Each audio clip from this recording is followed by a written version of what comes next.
Boa tarde a todos e muito obrigado pela vossa participação neste webinar sobre a utilização de águas residuais na agricultura, organizado pelos Colégios de Engenharia Agronómica, Ambiente, Química e Biológica da região sul da Ordem dos Engenheiros.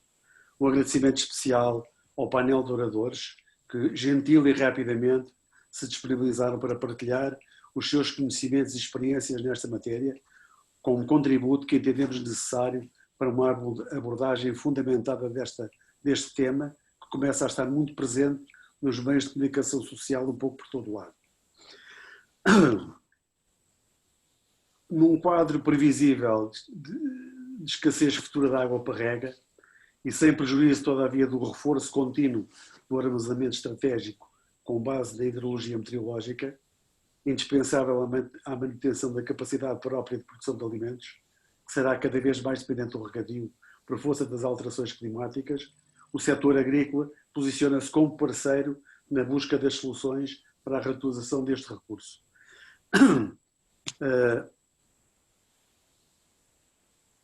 Portanto, vou passar a palavra ao primeiro orador, que é o Sr. Engenheiro Pimenta Machado, vice-presidente da Agência Portuguesa do Ambiente. Se faz favor. Faz favor, Sr. Engenheiro.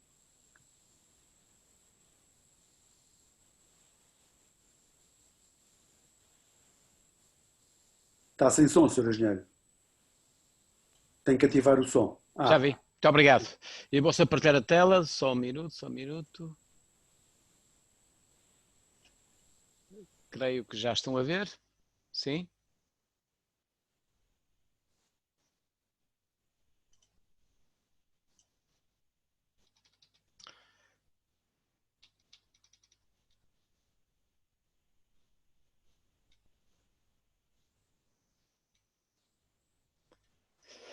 Então, muito boa tarde a todos. Em primeiro lugar, quero agradecer o convite à Ordem dos Engenheiros da Região Sul. Muito obrigado.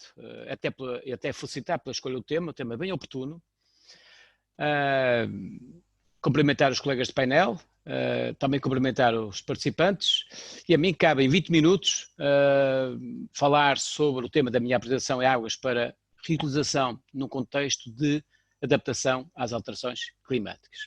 E eu vou procurar nestes 20 minutos, no fundo, falar, digamos, eu arrumei a minha apresentação em 3 áreas. Por um lado, contextualizar aquilo que tem a ver com as alterações climáticas, vamos fazer aqui desafios, do ponto de vista daquilo que tem a ver com as disponibilidades de água, em particular para o setor agrícola, que é o tema verdadeiramente desta sessão, qual é o contexto. Apresentar aquilo que a APA já fez, e já fez muito, do ponto de vista de criar condições, quer do ponto de vista legal, do ponto de vista regulatório, para que as águas para a reutilização tenham melhores condições.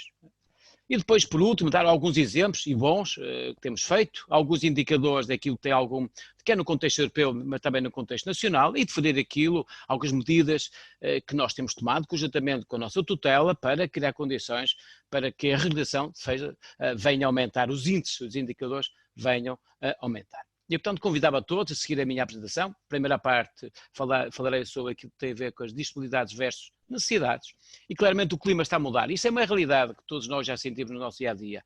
Aliás, este mapa aqui do IPA é um mapa muito claro. Nos 10 anos mais secos, 8 ocorreram depois da década de 90. É uma realidade. É outra realidade que a precipitação está a diminuir. Está a diminuir.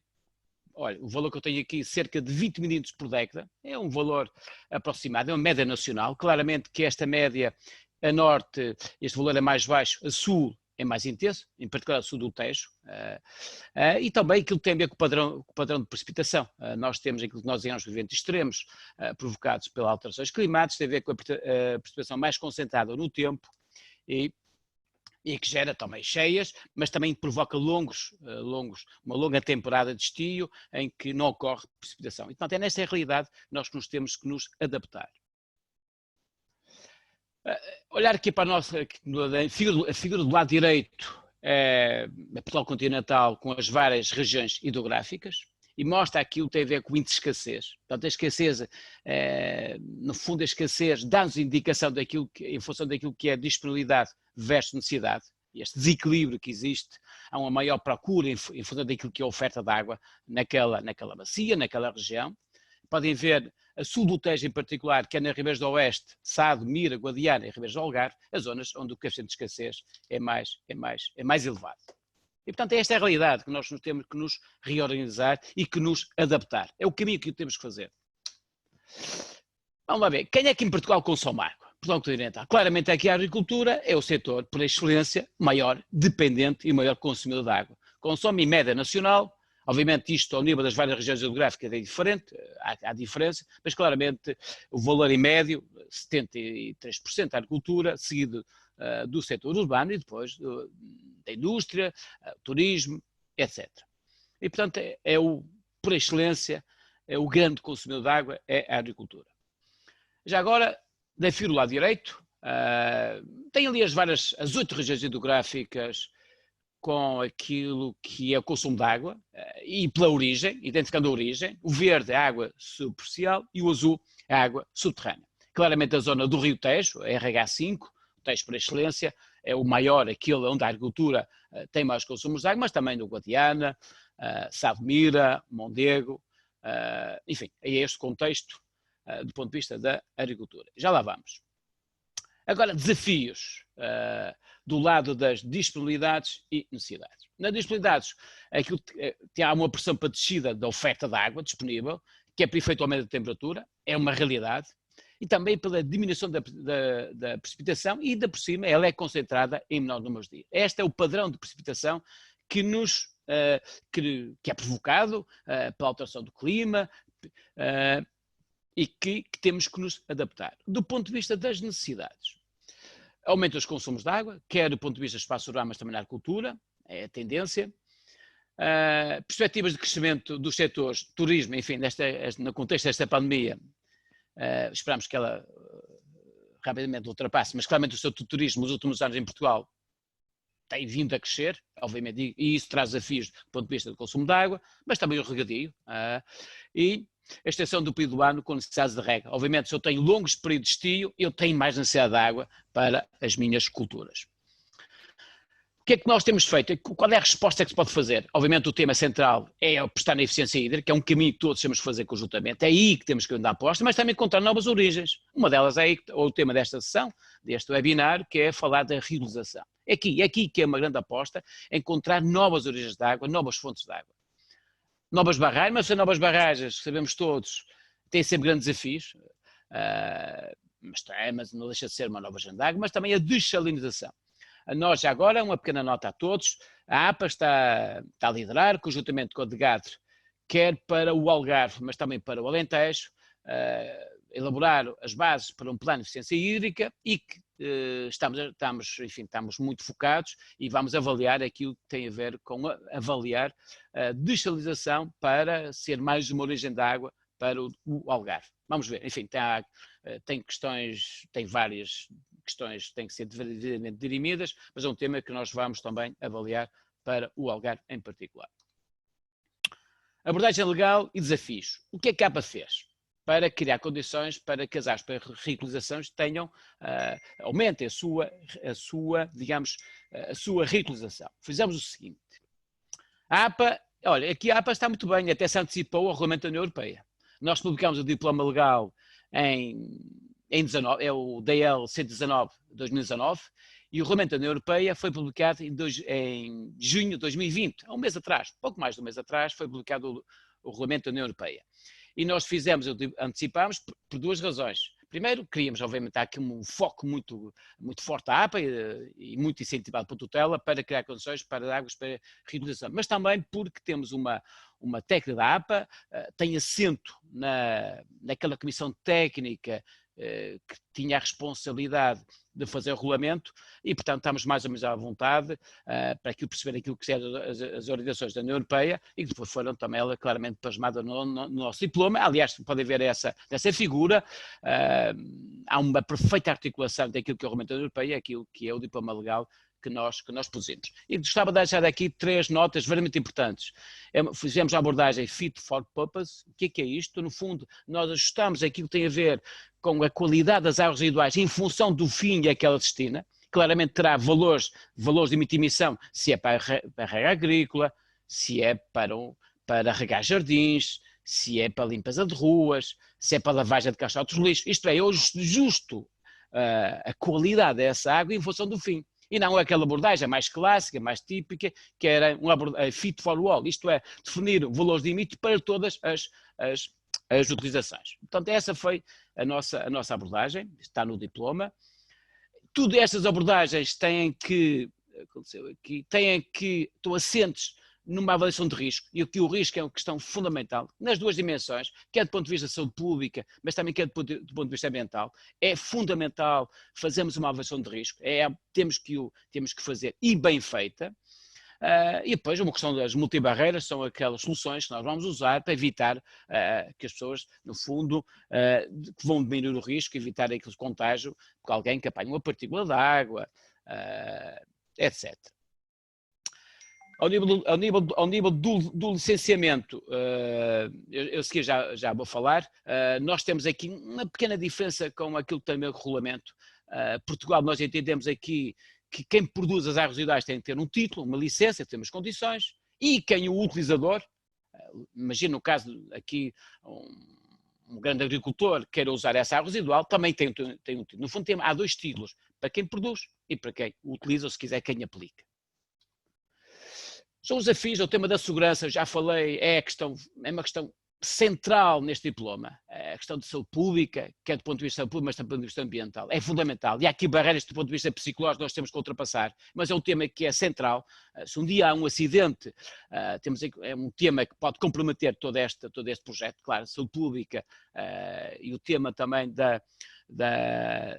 ponto de vista ambiental é fundamental, mas também a tecnologia. Aqui quem produz tecnologia estão todos convocados para criar tecnologia, para ser mais robusto e mais confiável, para quer ao nível do tratamento, mas também ao nível da aplicação.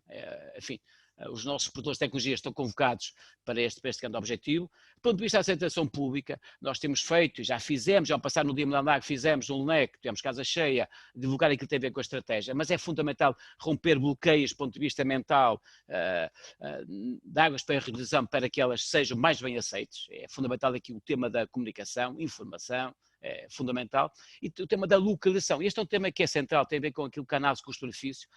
Normalmente, quando nós produzimos mais águas residuais, e aqui no caso da agricultura, normalmente há aqui uma distância que é preciso fazer, onde se produz mais águas residuais, são as grandes cidades, os grandes polos urbanos, Porto, Lisboa, mas os grandes regadios estão em zonas muito mais distantes. É um tema, este é o desafio, é preciso pensar nele. Aqui, o tema do licenciamento, como já tinha antecipado, nós temos sistemas centralizados em que há uma licença para quem produz, com parceiros prévios, a ARS, a DRAP, se for para os agrícolas, e para quem vai utilizar. Aliás, tem aquele logo que nós produzimos, a APR, Águas para a Reutilização, o desenho que nós APA idealizamos, esse logo está associado a este tipo de utilizações, portanto há dois títulos. E os sistemas descentralizados, tipicamente uma indústria, tem uma indústria, produz mais residual reutilizada dentro da minha atividade industrial, apenas tenho que ter acesso a um título.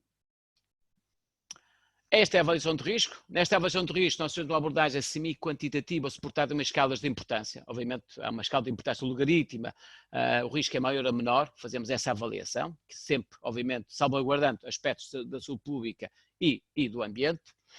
Os riscos, quer do ponto de vista biológico, mas também quer do ponto de vista químico, são questões que têm que ser muito bem ponderadas, muito bem avaliadas. Quem faz esta avaliação de risco, faz quem produz e faz quem aplica, quem utiliza. E a licença é emitida para a APA, define as condições e define também as medidas para minimizar o risco. Já agora, uma pequena nota, aliás, pode ver na parte deste slide, na parte inferior, um paper que foi publicado numa revista de referência, a Water Cycle, produzido por uma técnica da APA, um artigo, no fundo define as condições. Acho que Portugal tem liderado muito esta área, nós temos claramente focados, e o paper, no fundo, é um sinal exatamente disso mesmo. Mas fizemos mais que o diploma, nem fizemos mais, até para simplificar e explicar a quem vai utilizar uma espécie de um guia, exatamente, um guia com um conjunto de orientações, quer ao nível do licenciamento, para, no fundo, explicar a forma como devem submeter os pedidos de licenciamento, a avaliação de risco, Produzimos um guia, uma metodologia para, quer do ponto de vista ambiental, quer depois da saúde, as barreiras para controlar esse risco, e um programa de monitorização e também a sinalética. No fundo, criamos todas as condições, podem ver do vosso lado direito exatamente o nosso guia, para criar condições para facilitar quem tem necessidade de ter estes títulos, para quer do ponto de vista da produção, mas também quem os vai aplicar. Abordagem multibarreira, aspectos críticos. E devem fazer a leitura horizontal. Tipo de rega, métodos, são dois exemplos que eu vou dar. Métodos de rega específica, e o objetivo é reduzir o contacto de água com culturas agrícolas e trabalhadores. Por exemplo, presença humana. O que eu tenho que fazer é, imagina agora que eu vou aplicar uma rega num jardim público, tipicamente num jardim público. E eu tenho que garantir que, quando eu estou a regar águas reutilizáveis nesse jardim, eu tenho que minimizar o risco. Obviamente, evitar que estejam pessoas aí. O que eu posso fazer? Fazer à noite, ou criar uma barreira física, porque as pessoas não podem aceder à zona que está a ser regada. Acho que me vê no canto lá direito, evitar a presença de público durante a rega, diminuir a probabilidade de controle dentro da água e as pessoas. Não, são um tipo de barreiras que eu tenho que criar para diminuir o risco. Mas também do ponto de vista, já agora na última linha, conteúdo microbiológico mais o potencial de recrescimento ou recontaminação. Obviamente aqui é que eu faço através de um processo de desinfecção pós-cloragem para, no fundo, matar ou reduzir o material microbiológico que esteja presente nessa água e, por essa via, a reduzir o risco de recontaminação ou até de recrescimento desses micro-organismos. Indicadores, isso vale sempre pensar nisto. Nós, APA, também fizemos uma espécie de mapeamento potencial do lado da oferta e do lado da procura. A 3 níveis, quer do ponto de vista dos radios públicos, claramente aqui os radios, do nosso ponto de vista, é o setor que está mais disponível, imagino eu, para reutilizar água, eu acredito eu, mas também os campos de golfe, mas também a sede dos conselhos. Aqui a sede dos conselhos, no fundo, águas para lavagem de ruas, lavagem de caixotes de lixo, regas de jardins, etc. Fizemos uma espécie de um buffer do nosso sistema de informação. Estão rejeitadas hectares que potencialmente podem produzir essas águas residuais e, nesse buffer de 20 km, quais são os potenciais utilizadores, quer ao nível da rega agrícola, quer ao nível dos campos de golfe, quer ao nível das sedes conselhos, para aquelas cujas utilizações que eu já referi. Sr. Engenheiro, desculpe interrompê-lo, mas já tem 15 minutos. Epá, está difícil, meu caro, muito obrigado, eu vou acelerar um bocadinho mais, mas conto com a sua tolerância de 1 ou 2 minutos. Okay. Muito obrigado. ADP, no fundo, fizemos isto por ARH, fizemos todos estes números, encontramos 146 hectares com condições de porosidade de águas para ser reutilizadas, todas para aqueles utilizadores. Este trabalho está feito. Já agora, indicadores europeus. Vale a pena olhar para esta figura que é muito emblemática. Por exemplo, Malta, que é um país pequeno, população cerca de 500 mil habitantes, pouco mais do que isso, claramente tem um problema de escassez de água estrutural, grave mesmo. Obviamente aqui as águas de reutilização reutilizam 60% e vão aumentar para 90% quando houver hectares que vão construir.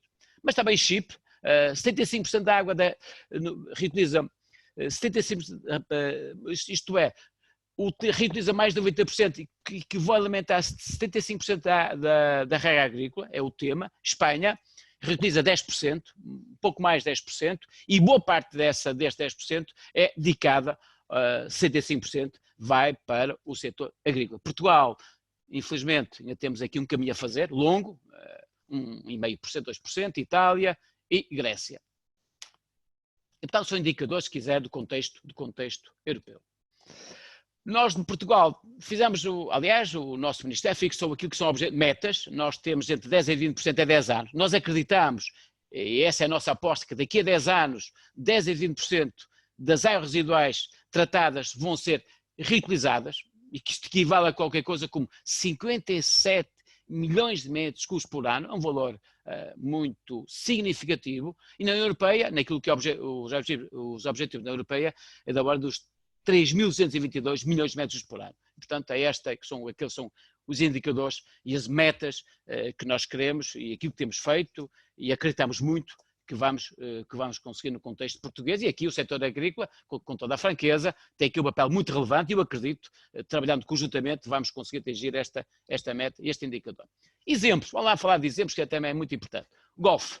Este é uma hectare da Quinta do Lago, no Algarve, em que 22% desta água tratada é reutilizada, 97% é no Golfe, 3% é a regra dos espaços urbanos, e que isto tem uma outra vantagem acrescida. Nós vamos reduzir em 25% o material nutrientes, quer do ponto de vista de fósforo e azoto, nas linhas de água. Se olharem para o gráfico, vão ver tipicamente o roxo, o lilás, se quiser, é água reutilizada, e há meses em que ela é maior, é mais intensa, e há meses que ela é reduzida. Tipicamente os meses ali de inverno é menor, os meses de verão é mais reutilizado, porque o Golfe, enfim, uma questão do clima também, há mais calor, é preciso regar os golfos.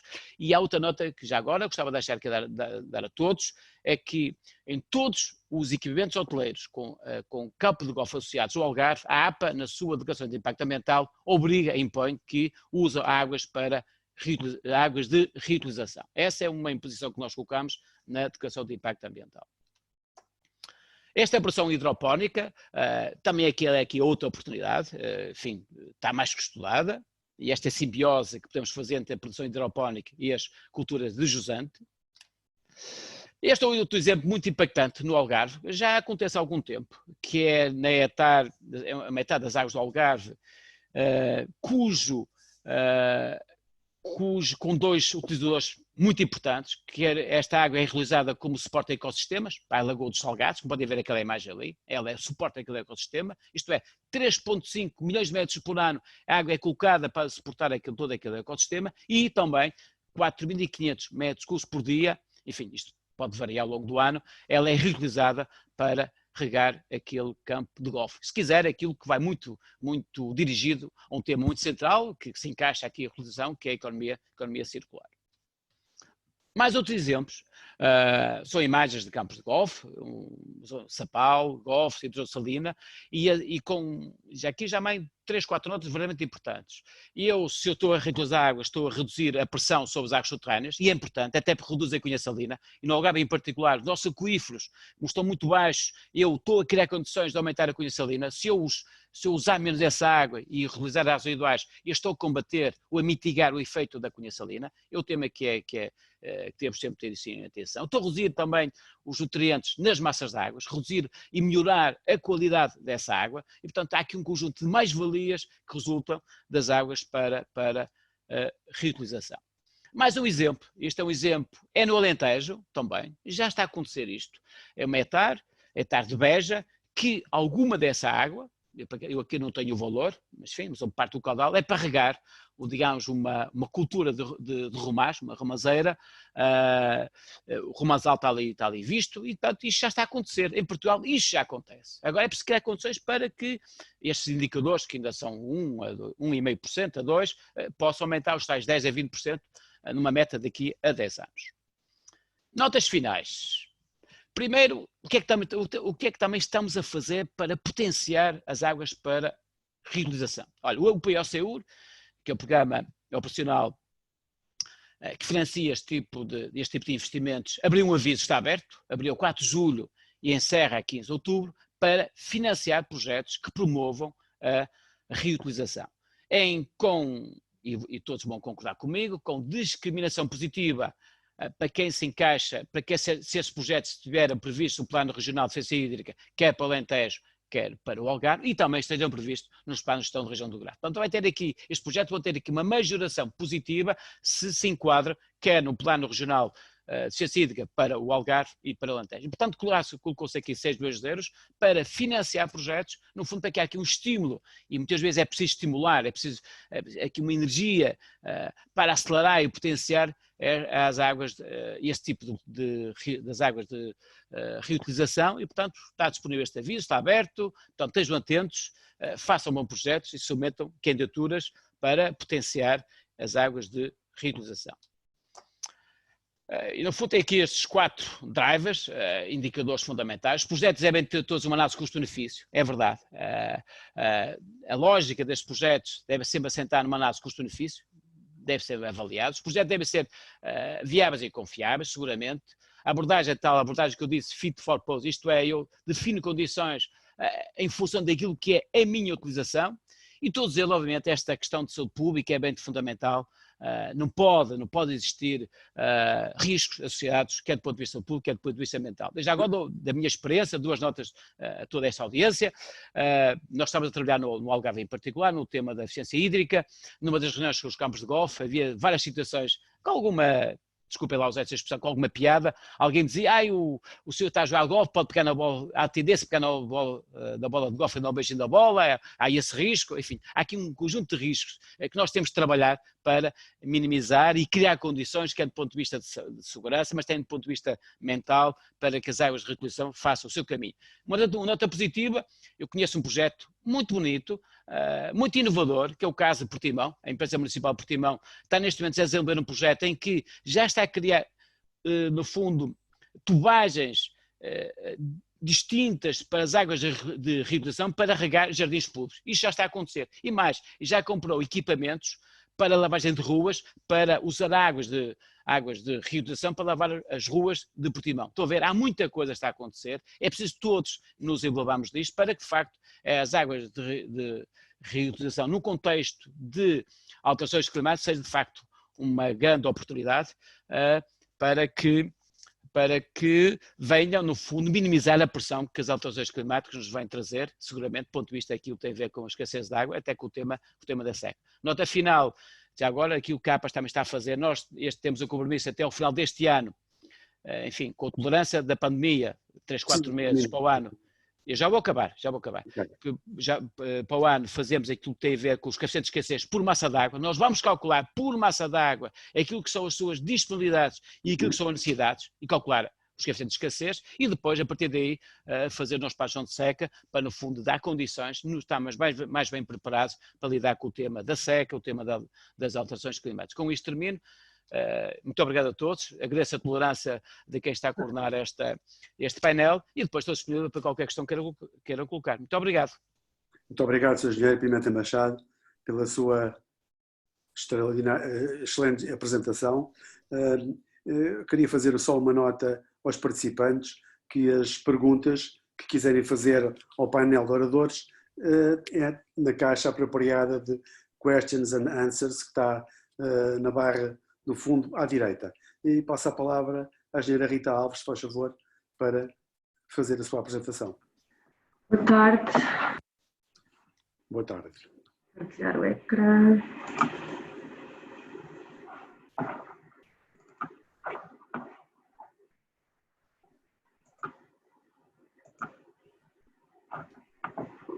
Não sei se já estão a ver. Já estão a ver?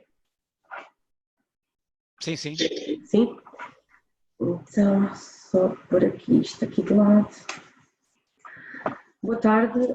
Em primeiro lugar, agradecer o convite para hoje estarmos aqui. A experiência das águas do Tejo Atlântico na reutilização de água. Portanto, a Águas do Tejo Atlântico é a maior empresa de saneamento em Portugal. Abrange 23 municípios das regiões da Grande Lisboa e do Oeste e mais de 2.000 habitantes.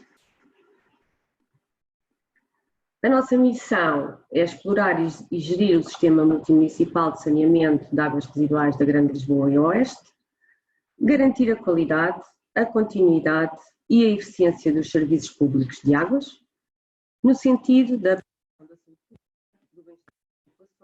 da proteção do ambiente e da sustentabilidade económica e financeira. Temos aqui alguns números do que é Águas do Tejo Atlântico: 104 fábricas de água, 244 milhões de metros cúbicos de água residual tratada por ano, 292 estações elevatórias, 5 emissários submarinos, entre outros. Passando agora ao que é o conceito do METAR.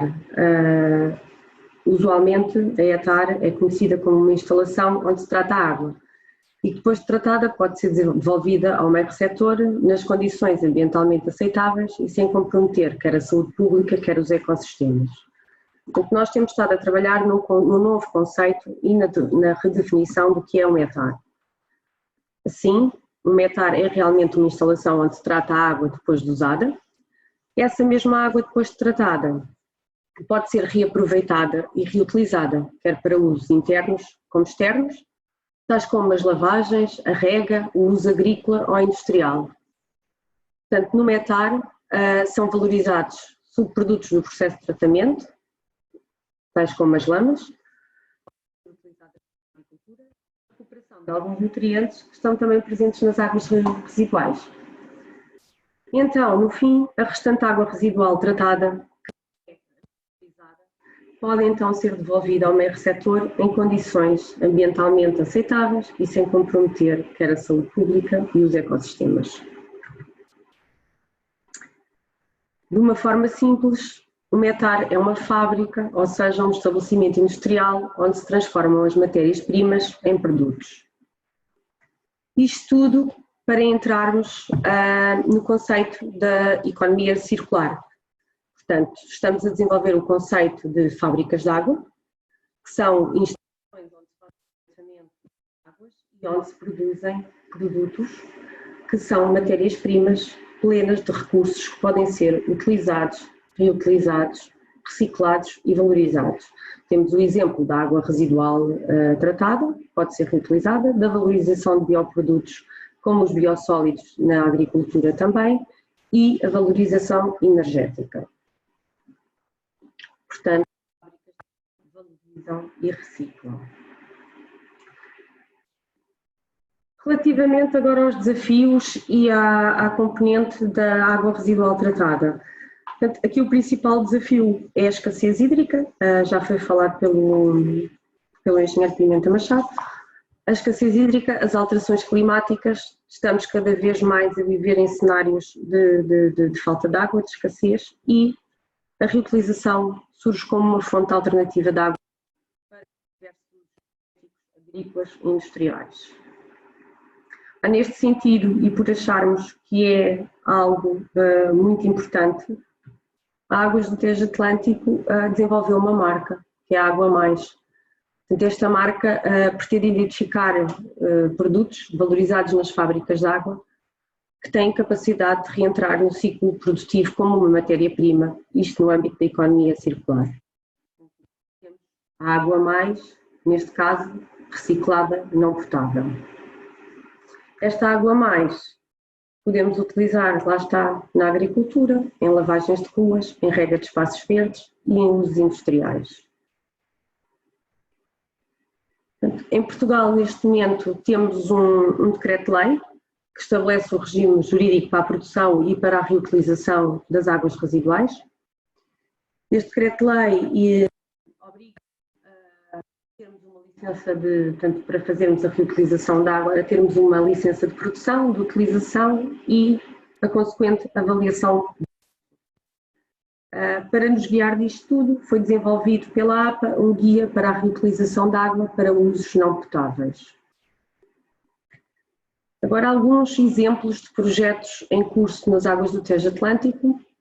Portanto, temos a rega do Parque Urbano de Mafra, temos a climatização no IKEA de Loures, a lavagem de ruas em Lisboa e Cascais.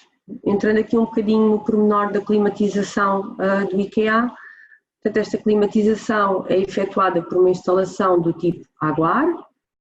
A água aquecida, arrefecida, é produzida por 3 chillers e estes chillers utilizam a água da fábrica de água de Frielas para a condensação e evaporação. E estamos aqui, pronto, é mais uma forma de reutilizar água. Durante a fase de infraestruturação da zona baixa da cidade de Lisboa, em que foram reabilitados e instalados novos interceptores e emissários, aproveitou-se essa mesma obra para instalar logo uma rede de água reutilizada que vem desde a fábrica de água de Alcântara até ao Terreiro do Paço. Aqui temos um pormenor dessa instalação, bem como um marco de água tratada, ou água para reutilização, como previsto, como designado no decreto-lei. Outros exemplos em desenvolvimento, portanto, é a rega dos espaços verdes do Parque das Nações, a rega de um campo de golfe em Óbidos, o desenvolvimento do Plano Estratégico de Reutilização de Lisboa e o desenvolvimento do Plano Estratégico de Loures, Odivelas e Amadora. Podemos falar um pouco mais em profundidade sobre Beirolas. Portanto, Beirolas está em fase de obra para a instalação de membranas para a afinação da água, para a sua reutilização para rega no Parque das Nações. Foi desenvolvida a correspondente avaliação do risco para a produção, para a distribuição e para a utilização desta água no Parque das Nações. Estes documentos já se encontram submetidos junto à autoridade competente para o licenciamento. Portanto, foi feita a avaliação do risco, quer para a saúde humana, quer para os recursos hídricos. A saúde humana engloba as vias de exposição e diferentes receptores e diferentes cenários de exposição por zona, portanto, por zona verde. E nos recursos hídricos é avaliada o risco, quer para as águas superficiais, quer para as águas. Neste caso, tendo em conta o sistema de tratamento que está a ser instalado em Beirolas, mais a barreira da rega noturna, para a saúde humana o risco foi considerado como desprezável e para os recursos hídricos também o cálculo também deu um risco desprezável. Destacar aqui, fizemos um projeto piloto com o Rock in Rio, em que foi regada uma área com, portanto, sem acesso, onde as pessoas não iriam estar durante o evento, com água reutilizada. Nós consideramos que este projeto foi um contributo importante para a afirmação e implementação dos sistemas de reutilização a nível nacional. Foi desenvolvido por um grupo de trabalho que incluiu a Agência Portuguesa do Ambiente, a Câmara Municipal de Lisboa, a Águas do Tejo, a Direção-Geral de Saúde e o Instituto Nacional de Saúde, Dr. Ricardo Jorge. Face aquilo que temos estado a falar, portanto, hoje a disponibilidade anual de água reciclada produzida excede a procura, havendo ainda um potencial significativo do aumento desta percentagem. Portanto, faz sentido lavarmos as ruas com água potável, por exemplo. Em Lisboa são produzidos diariamente cerca de 250 mil metros cúbicos de água reciclada, que podem ser utilizados em diversos fins. Para concluir, as alterações climáticas, os seus fatores extremos associados exigem uma mudança de mentalidades, exigem novas realidades. Nós consideramos que a água potável tratada deverá ficar disponível essencialmente para consumo humano e ganhando os serviços de abastecimento de água potável uma resiliência acrescida para fazer face à emergência e aos períodos de seca que cada vez vão ser mais comuns. E é tudo, obrigada pela vossa atenção, disponível para quaisquer. Muito obrigado, Sra. Engenheira. Felicito-a pela rapidez da sua exposição. Ganhamos tempo. Ganhamos tempo. Em relação às questões, eu estou a receber, já tenho estado a receber questões dos participantes. No final, e estou a dizer a todos a mesma coisa. No final, se houver tempo, vou tentar colocar as questões para já. Assim ainda não tive nenhuma.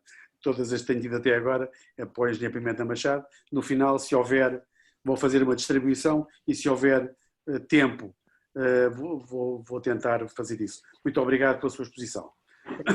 Passo então a palavra ao orador.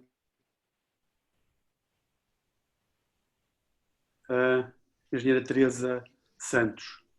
Muito obrigada. Eu vou compartilhar a tela. Penso que já estão a ver, certo? Eu sou docente do Instituto Superior de Engenharia de Lisboa, ou seja, a apresentação que eu vou fazer tem uma vertente académica e de trabalhos de investigação.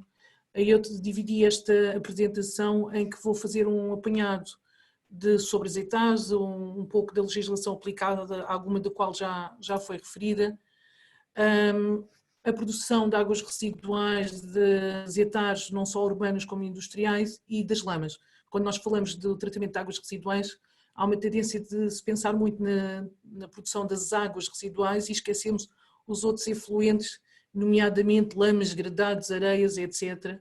E a nível industrial, atualmente nós temos sido contactados por diversas indústrias para saberem exatamente o que fazer com esses efluentes. Se é possível reutilizá-los, se não é, não deixam de ser recursos e recursos com valor económico considerável. Assim sendo, só para fazermos uma visão de que uma ETAR atualmente tem diversos níveis de tratamento, e aqui está dividido não só na parte da fase líquida do tratamento da água residual que chega às ETARs, a fase sólida, como eu referi, a parte das lamas, e a fase gasosa, porque atualmente as ETARs, face aos consumos energéticos e face à economia circular que se fala, também é extremamente importante a valorização energética que é possível fazer, nomeadamente através do biogás. Assim sendo, a legislação de descarga no R-setor, que já tem alguns anos, começou com o Decreto-Lei 152/97, que vem os parâmetros de descarga no R-setor, mas ao descarregar a água no R-setor, no fundo estamos a perder um recurso. Por isso, atualmente a legislação que saiu em agosto do ano passado, nomeadamente o Decreto-Lei 119/2019, que refere exatamente a reutilização das águas residuais para diversos usos e diversas classes, nomeadamente a irrigação agrícola. Posteriormente, ainda no mesmo mês, saiu uma portaria que tem a ver com a sinalética, que pode ser utilizada pelos produtores e utilizadores dessas águas residuais. Relativamente às lamas para valorização agrícola, já existia um decreto-lei que vem, o 276/2009, que já tem alguns anos, que tem os parâmetros que permitem ou não a valorização das lamas agrícolas, nomeadamente tem limites para metais pesados.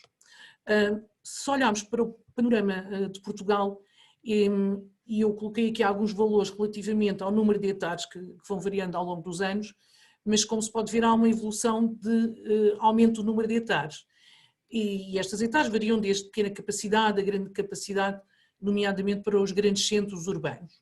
Mas os últimos dados publicados pela ESAR apontam que em 2019 existiam cerca de 1.700 milhões de metros cúbicos de água residual.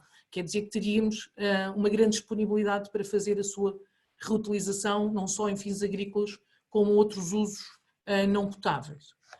Também se pensarmos nas lamas, e aí os dados que eu consegui são da Agência Portuguesa do Ambiente, do relatório que foi publicado em 2013, e que se olharmos para os anos de 2010 a 2013, há aqui alguma diferença dos valores, aparece ali o formulário BIC, porque há uma ligeira discrepância dos valores relativamente à produção e depois às entidades que vão fazer o armazenamento e valorização dessas lamas, mas mais uma vez, se olharmos para a parte das hectares urbanas, é possível verificar que tem aumentado, o que tem todo o sentido, visto que o tratamento das águas se aumenta, tem que se produzir mais os efluentes e os subprodutos dessas hectares.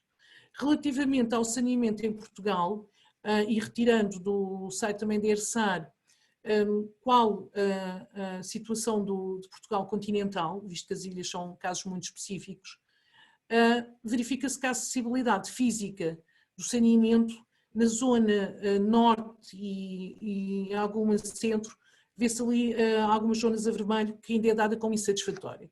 Se depois se verificar a acessibilidade física ao tratamento, é mais na zona a sul do país, mais concretamente na zona do Alentejo, que ainda há ali uma zona de insatisfação. Passando para o cumprimento ou não da descarga, das licenças de descargas que as várias hectares têm, o mapa de Portugal continental apresenta-se um pouco mais a vermelho. Quer dizer que, apesar do país ter feito um grande esforço nos últimos 20 anos e ter uma evolução positiva, ainda há casos que têm que ser resolvidos e verifica-se que é necessário tratar ainda mais as águas. Relativamente ao nível de tratamento, a maior parte das hectares apresenta um nível de tratamento secundário, com cerca de 58,1%, a não ser para pequenas instalações em que ainda exista um tratamento ao nível primário. Com isto, e apesar dessa evolução positiva que vem um bocadinho na consonância da legislação e na consonância das diretivas comunitárias, ainda existem alguns processos de infração. Daí que seja necessário aumentar o tratamento e com esse tratamento vão existir ainda mais águas residuais tratadas e mais lamas. Quer dizer que é possível a sua reutilização, mas têm que ser pensados outros usos que não seja só o agrícola. Então, porquê é que é necessário valorizar os subprodutos?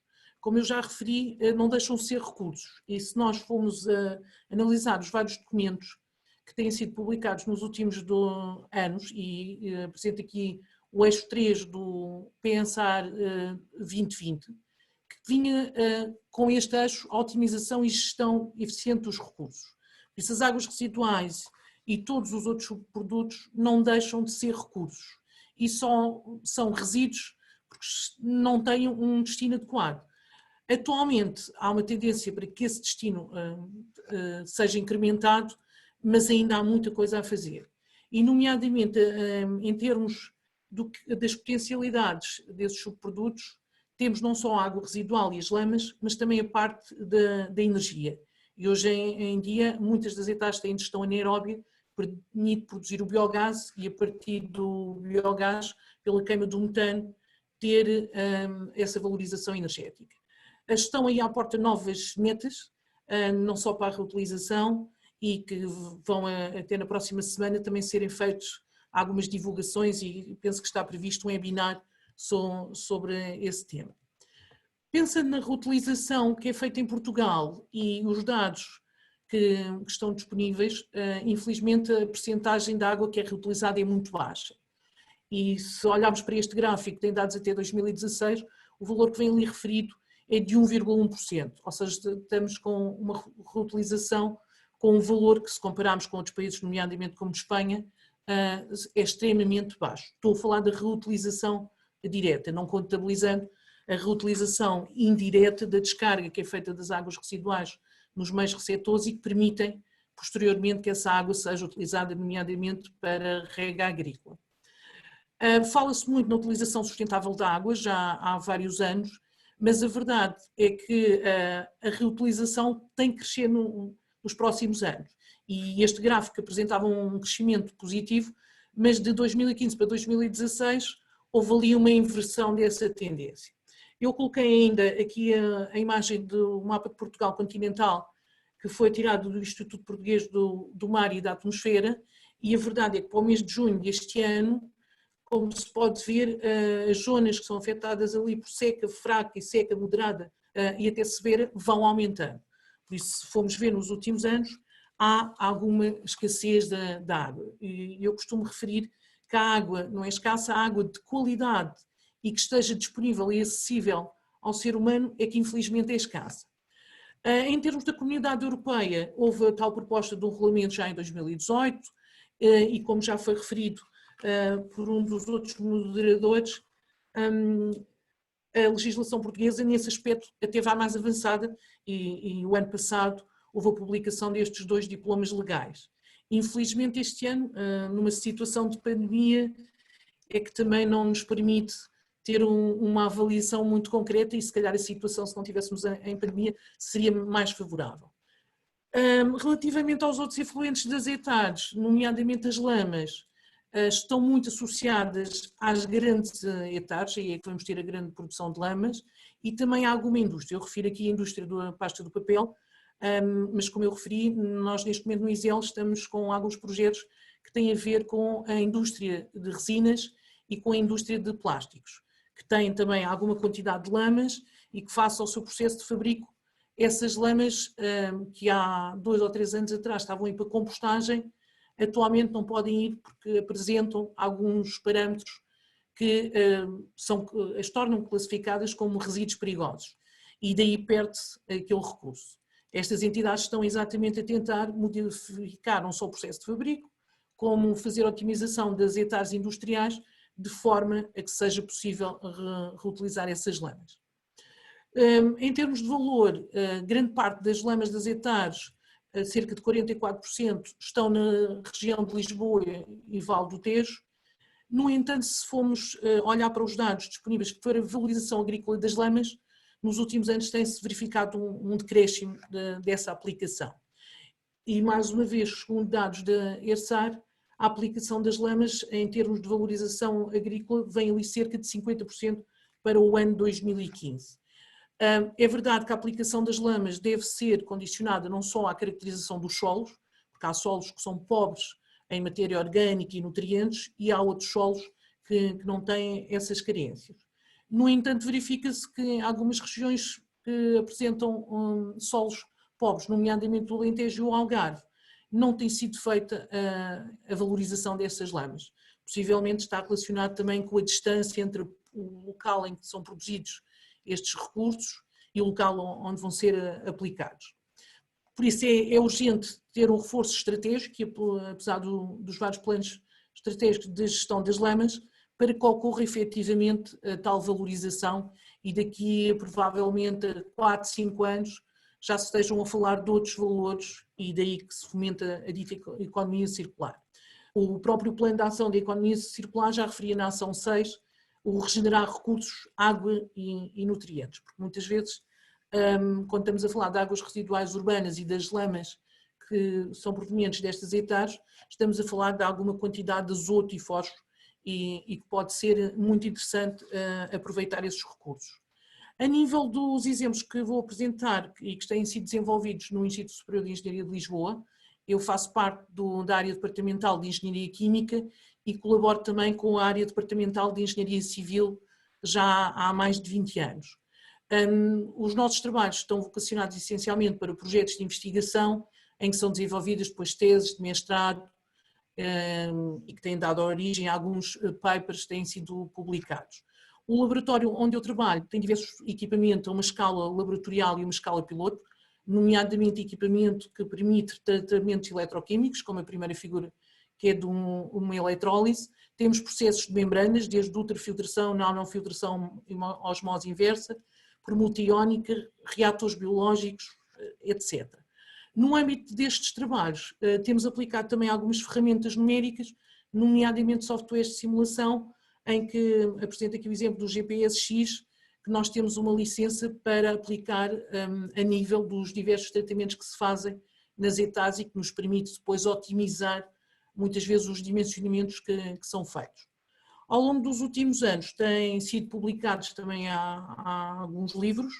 Eu apresento aqui o caso de um livro publicado por uma colega de Engenharia Civil, pela professora Helena Marecos e pelo professor Albuquerque da Universidade da Beira Interior, que é um livro que já tem 10 anos e foi publicado em 2010, sobre a reutilização das águas, onde vinha nomeadamente os usos que se podem fazer na agricultura e os outros usos não urbanos. A partir dessa altura têm sido feitas várias teses de mestrado no âmbito dos tais projetos de investigação, nomeadamente uma sobre a avaliação da reutilização de águas residuais no concelho de Évora e de Redondo, e em que se verificou que era possível aplicar para fins agrícolas, regra paisagística e usos urbanos. Estamos a falar de um trabalho que foi publicado em 2011. Posteriormente houve outro trabalho que teve a ver com as lamas que eram recolhidas no hectare de Lisboa e a sua aplicação numa cultura hortícola e que se verificou um crescimento normal dessa cultura e posteriormente foram feitos outros ensaios. No âmbito ainda da otimização também da parte energética, têm sido feitos diversos estudos sobre a possibilidade de fazer cogestão anaeróbia das lamas de hectares e com outros substratos, nomeadamente a fração orgânica dos resíduos urbanos, que também é um tema muito pertinente e atual, porque a quantidade de resíduos em termos dos restos de comida tem aumentado significativamente. Um desses trabalhos consistiu em verificar quais eram as hectares da região centro e sul que apresentavam cogestão e que teriam capacidade para receber outros substratos. E neste caso verificou-se que uma das hectares tinha essa capacidade e, face a um estudo que foi feito, era possível aumentar em cerca de 3 vezes a quantidade de biogás e, consecutivamente, a produção energética. Um dos outros trabalhos que foi feito tem a ver com a reutilização da água para usos não potáveis, nomeadamente na lavagem de veículos. Nós tivemos uma aluna que era uma aluna Erasmus, que veio da Universidade de Roma, e na altura ela mostrou-se muito interessada porque também em Itália tinham alguns problemas com a lavagem dos veículos. Porquê? Porque muitas vezes para fazerem a lavagem dos veículos é utilizada a água com qualidade para o consumo humano. E apesar de todas as indicações e dos documentos que têm sido publicados pela Comunidade Europeia, infelizmente muitos desses operadores que funcionam com serviços, com as estações de serviço, têm disponíveis ou furos próprios ou água potável a um custo extremamente baixo. Neste caso, o trabalho foi feito com uma empresa que tem lavagens de veículos pesados, de caminhões, e que possuíam já uma hectare que foi desenvolvida pela Ecodepur, mas que faltava a sua otimização. Isto é uma hectare compacta, que tinha desde a parte de remoção de óleos e gorduras, uma decantação, um reator biológico com biomassa suspensa e fixa, e filtros de areia, filtros de carvão ativado e, por fim, o armazenamento.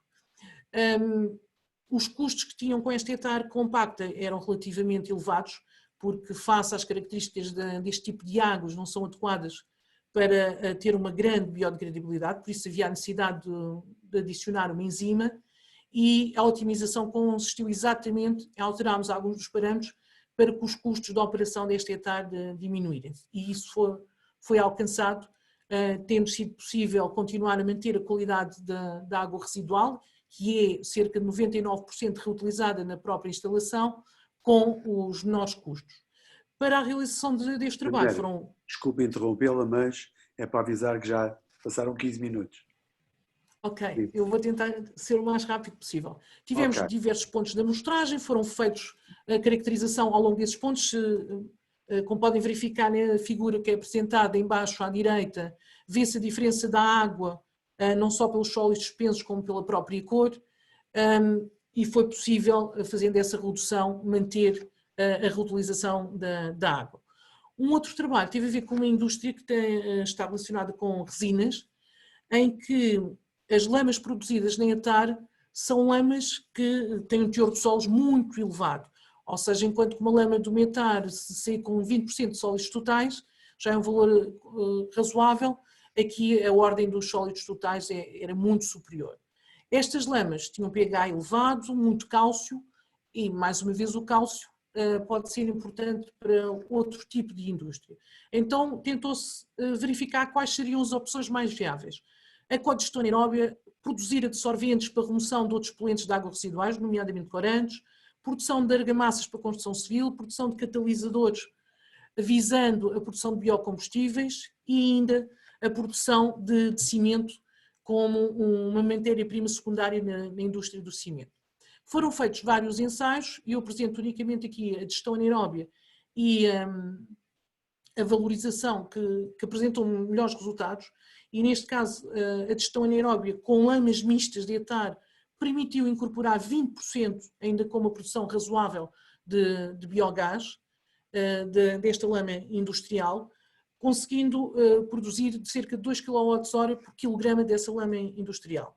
Para a catálise heterogénea, visando a produção dos biocombustíveis, e face à análise FTIR que foi feita do produto final, verificou-se que o biocombustível tinha características idênticas a uma catálise homogénea, o que nos dá uma indicação que era possível produzir estes biocombustíveis utilizando como catalisador as lamas da indústria.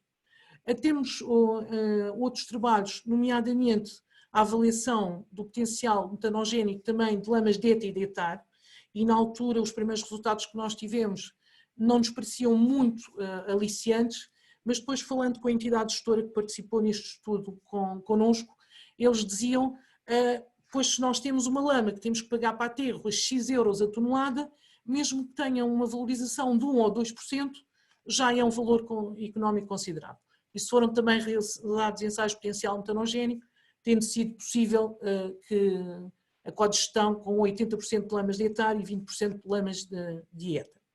Temos outros trabalhos a decorrer neste momento, nomeadamente com Cabo Verde, em que um dos nossos alunos pretende exatamente fazer um projeto que tem a ver com a dessalinização, visto que em Cabo Verde a água é extremamente escassa, para a produção de água para consumo humano e, ao mesmo tempo, para a irrigação agrícola. Porque mesmo com as hectares que eles têm e fazendo reutilização de alguma dessa água, há muita escassez para a parte agrícola face ao clima e face às disponibilidades hídricas que eles têm.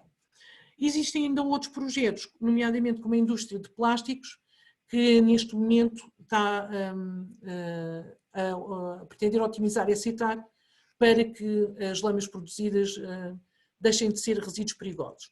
Eu deixo aqui algumas temáticas e o futuro é muito incerto. Eu lembro-me que o ano passado nós estávamos, por esta altura, todos a questionar porque havia uma escassez de combustível para os veículos automóveis e de repente estamos numa situação de Covid. E a verdade é que o Covid vai ter também, de certeza, algum efeito na reutilização das águas residuais urbanas, industriais e nas próprias lamas. Muito obrigada e estou disponível para algumas questões. Excelente, Engenheira Teresa Santos. Estamos em bom caminho e, portanto, vai haver, se toda a gente se comportar como os dois palestrantes anteriores, vamos ter economia de tempo e as questões serão respondidas no final. Já tenho aqui duas para si, mas a seu tempo serão distribuídas. Muito obrigado. Passo a palavra, então, ao palestrante seguinte, que vai ser feito a duas vozes, ou seja, a participação é da FENARREG, é feita pela engenheira Diana Cordeiro e pela engenheira Rita Rijo. Não sei qual delas é que vai começar, mas estejam à vontade.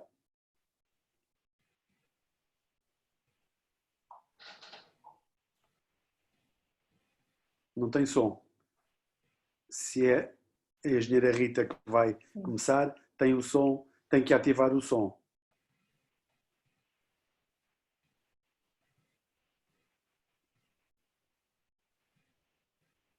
Ok, agora okay. Já me estão a ouvir, não é? Se faz favor. Muito obrigado, faz favor.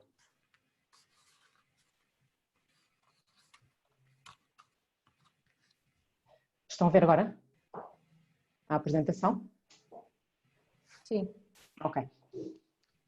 Boa tarde. Antes de mais, queria agradecer a oportunidade de estar aqui a apresentar este projeto, o Suano Europe, que recai, que é focado neste tema deste webinar, a utilização de águas residuais na agricultura.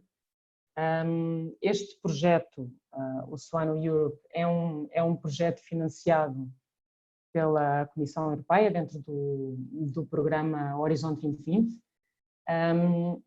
e, como eu disse, está focado neste tópico da reutilização de águas residuais na agricultura e, como já foi falado aqui, este projeto surge de um problema que é um problema global, que é a questão da escassez de água, que não se... E por outro lado também temos setores muito exigentes em termos de procura de água, como é o setor da agricultura, como já foi aqui referido, e daí que a reutilização de águas residuais tratadas acaba por representar uma oportunidade como alternativa ao uso convencional da água. Este projeto teve início em janeiro de 2019, vai ter uma duração de 2 anos e meio, portanto vai terminar em junho do próximo ano.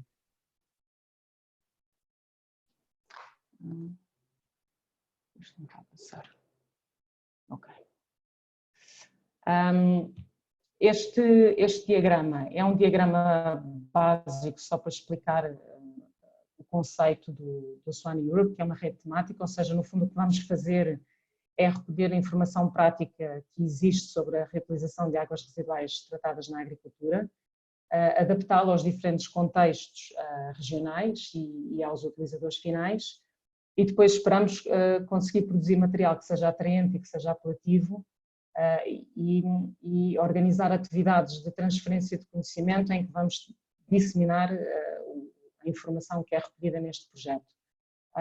No nosso entender, uma das vantagens ou um valor acrescentado que este projeto tem é a abordagem multi-ator, a começar pelo consórcio que conta com PMEs, como é o caso da Consolai, com parceiros de investigação, com empresas de abastecimento de água, com associações de regantes, como é o caso da FNAREG, e com ONGs. Portanto, esta abordagem multi-ator começa desde logo com a constituição do consórcio, mas também envolvendo entidades fora do consórcio, através da organização de grupos de trabalho regionais, os Regional Working Groups, que são formados por especialistas neste tema e que esperamos nós que possam contribuir para a definição de estratégias e planos de ação regionais, que no fundo ajudem a definir qual é o caminho que estamos a seguir, e no caso de Portugal, que ainda, como disse o engenheiro Pimenta Machado, há muito ainda por fazer.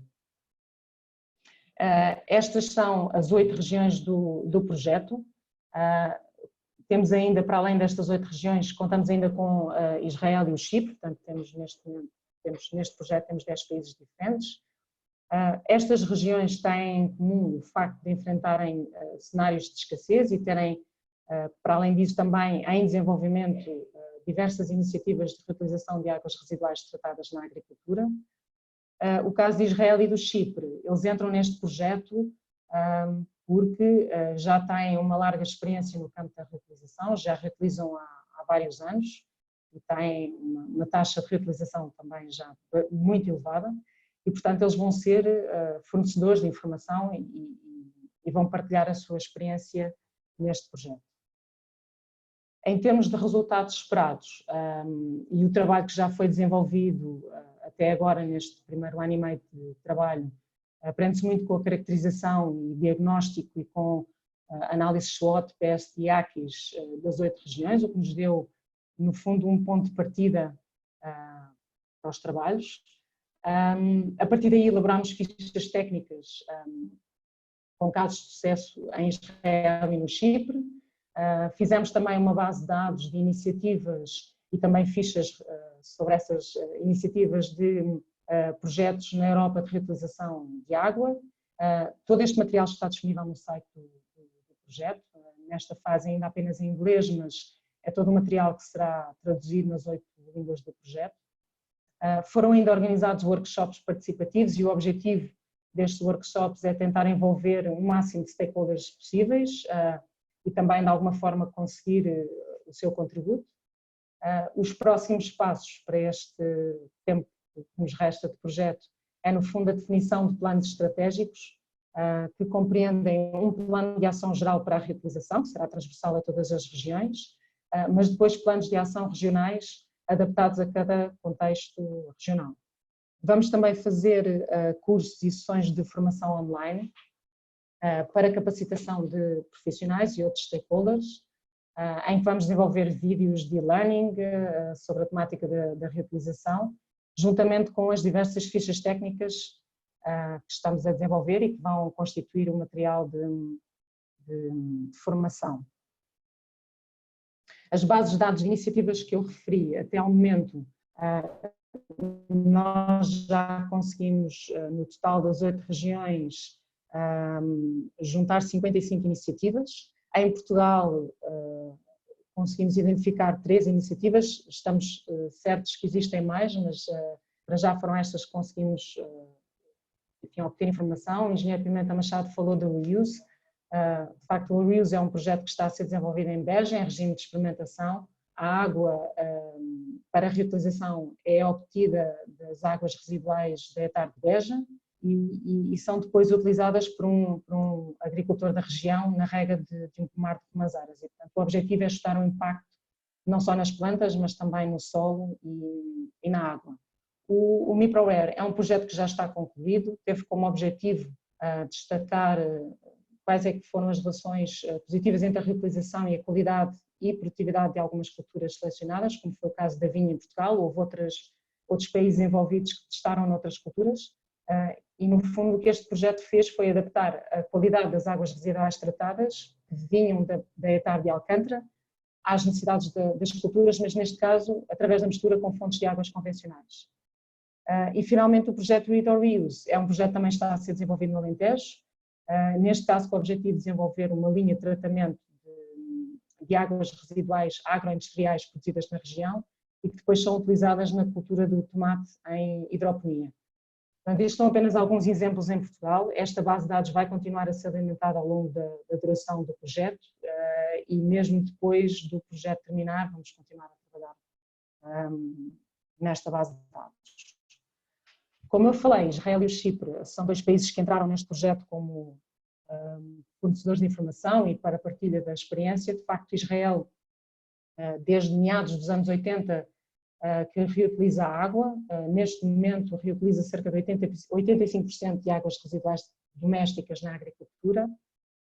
Eles fizeram um esforço enorme desde os finais dos anos 80 na construção de infraestruturas para a distribuição de águas residuais. E, portanto, tem um know-how acumulado já muito grande e tem sido muito interessante a troca de partilha de informação. O caso do Chipre, a reutilização é mais recente, eles começaram em 1995 e têm uma média, como também já foi referido, de cerca de 72%, 75% de reutilização. E, portanto, esta imagem que aparece aqui é um exemplo das fichas técnicas que foram construídas, 8 para Israel e 8 para o Chipre, e que também estão disponíveis no site do projeto. Em termos de grupos-alvo que foram identificados para este projeto, nós temos os agricultores irrigantes, há aqui alguns que são obviamente óbvios, as estações de tratamento de água, os consumidores, que são obviamente também um grupo-alvo determinante, porque se não houver aceitação dos produtos produzidos com águas residuais tratadas, vai ser complicado, não é? Portanto, tem que haver um trabalho também nesta área e, portanto, é para estes grupos-alvo que nós estamos a preparar cursos e sessões de formação, como eu já referi, e que sejam estes módulos formativos que sejam adaptados a cada um destes grupos, que sejam apelativos e que, de facto, sejam efetivos na transferência do conhecimento que está a ser gerado no projeto. Queria apenas, para terminar, referir que o cluster português, como já foi dito, é formado pela Consulai e pela FNAREG. Nós, Consulai, temos a responsabilidade do pacote da comunicação, para além de todo o trabalho técnico que temos desenvolvido juntamente com a FNAREG. Eu convido todos a visitarem o site do projeto, vai aparecer no último slide desta apresentação, e a seguirem-nos nas nossas redes sociais. Se tiverem alguma dúvida também, coloquem-nas. E passo para a Diana, que vai agora falar mais especificamente da região deste projeto, que é a região do Alentejo, foi essa que foi definida, e falar também da primeira reunião que tivemos do Regional Working Group e dos resultados que tivemos. Muito obrigada. Muito obrigado, engenheira Rita Rijo. Faz favor, engenheira Diana Cordeiro, prosseguir. Boa tarde a todos. Desde já, muito obrigada pelo convite para participação nesta sessão. Vou assim retomar a participação e aqui a apresentação da Rita sobre o nosso projeto. Vou começar então por apresentar a situação atual na região do Alentejo. Esta, como a Rita referiu, é a região-alvo em Portugal, que foi definida inicialmente no projeto. Todos nós já conhecemos as características climáticas, físicas da região do Alentejo, mas para melhor análise da situação, o consórcio português realizou inquéritos sobre esta matéria aos nossos stakeholders convidados. Perante os dados recolhidos e após a análise dos mesmos, foi possível fazer então um levantamento dos aspectos mais relevantes desta matéria, e entre eles podemos apresentar aqui como um dos aspectos mais relevantes a garantia da disponibilidade de abastecimento de água em tempos de seca e em áreas com grande escassez de água. Foi identificado como aqui um ponto forte, mas por outro lado a falta de garantia de fluxos e volumes para satisfazer as necessidades é uma preocupação Atualmente os volumes produzidos de água para reutilização satisfazem apenas 7% das necessidades agrícolas, o que torna isto também um ponto fraco. Por outro lado, aqui a redução da pressão dos recursos hídricos, tanto a nível de subterrâneos como superficiais, e a contribuição dos nutrientes para as culturas são 2 pontos fortes, já bastante conhecidos por toda a população. Aqui os custos do tratamento da água para a utilização agrícola foi identificado também como um dos principais aspectos, assim como os elevados custos do transporte e do armazenamento. São pontos fracos porque ainda não estão bem definidos e são com grandes incertezas ainda, tal como a bombagem e as grandes distâncias entre as hectares produtoras das grandes quantidades de água e o utilizador final. Foi identificado também a falta de infraestruturas de transporte e de armazenamento e como uma grande oportunidade de implementação de uma nova tecnologia de tratamento, sempre para tal necessário também grandes investimentos. Há ainda que ter em consideração a rejeição natural do produto agrícola regado com este tipo de água, pelo que existe assim a necessidade de reforçar a confiança dos consumidores. Esta também é uma grande oportunidade. Foi então realizado no início deste ano, em fevereiro de 2020, a primeira reunião regional de Portugal, que foi realizada pelo consórcio português e que contou com a presença de 21 participantes, provenientes de autoridades nacionais e regionais, entidades públicas e privadas, agricultores, operadores de tratamento de águas residuais, grupos de desenvolvimento rural e ainda investigadores. Esta reunião de trabalho teve como principais objetivos a participação dos stakeholders, nomeadamente no desenvolvimento dos planos de ação regionais e na implementação de soluções de reutilização de água, em particular na região do Alentejo. A troca de conhecimentos era também um grande objetivo sobre a situação, mais uma vez em Portugal e em particular no Alentejo, e ainda promover o desenvolvimento estratégico e a divulgação do projeto, quer a nível nacional, regional e local. Perante a grande participação e bastante ativa de todos os nossos membros presentes nesta reunião, foi possível assim identificar obstáculos e linhas de ação de combate a estes mesmos obstáculos identificados. O custo da água, da energia, transporte e distribuição foi identificado como sendo um dos obstáculos mais relevantes à implementação da utilização de águas residuais na agricultura nesta região, e outro dos obstáculos foi ainda a capacidade de armazenamento, no sentido em que a água proveniente das hectares deverá ser armazenada até ser necessária a sua aplicação. Outro dos pontos identificados como obstáculo foi a quantidade e a qualidade da água produzida, neste caso para a agricultura, e os impactos que isso terá na qualidade do solo e nos equipamentos de terreno, nomeadamente a degradação dos mesmos. Foi então, mais uma vez, uma das preocupações das entidades do setor agrícola presentes nesta reunião, a necessidade de valorizar o produto agrícola obtido após a rega com este tipo de águas. Perante a identificação então destes resultados, destes obstáculos, foram definidas linhas de ação, nomeadamente um bom planeamento da reutilização. Os processos de licenciamento deverão ser mais agilizados, existe a necessidade de formar e sensibilizar os utilizadores e os consumidores deste produto e deste tipo de água, e deverão ainda ser criados guias técnicos, guias práticos para os utilizadores e guias de monitorização para acompanhar todo este processo.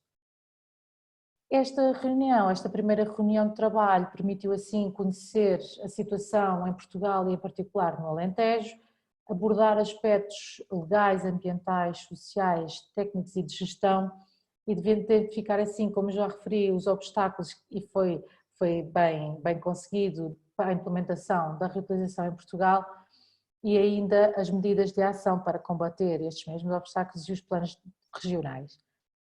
Foi ainda abordado nesta reunião a entrada em vigor do novo regulamento da União Europeia sobre os requisitos para a reutilização de água na agricultura, e isto dá a este projeto a grande oportunidade de sermos visíveis e termos um impacto real. A participação assim ativa deste grupo de trabalho nas atividades do projeto é crucial e é fundamental para o futuro da reutilização de água no Alentejo e em Portugal. Foi com enorme sucesso que realizamos esta primeira reunião, vamos aguardar pelas próximas, que contamos ter igualmente a presença destes stakeholders para avançarmos com o projeto e termos o melhor resultado possível. Este é o consórcio português, a FENARREG e a Consulai. Este é o nosso site que gostaríamos que visitassem, como a Rita disse, partilhassem toda a informação nas vossas redes sociais e obrigada mais uma vez pela vossa atenção.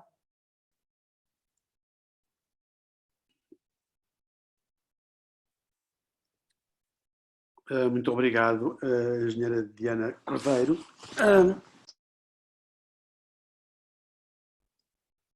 Está sem som.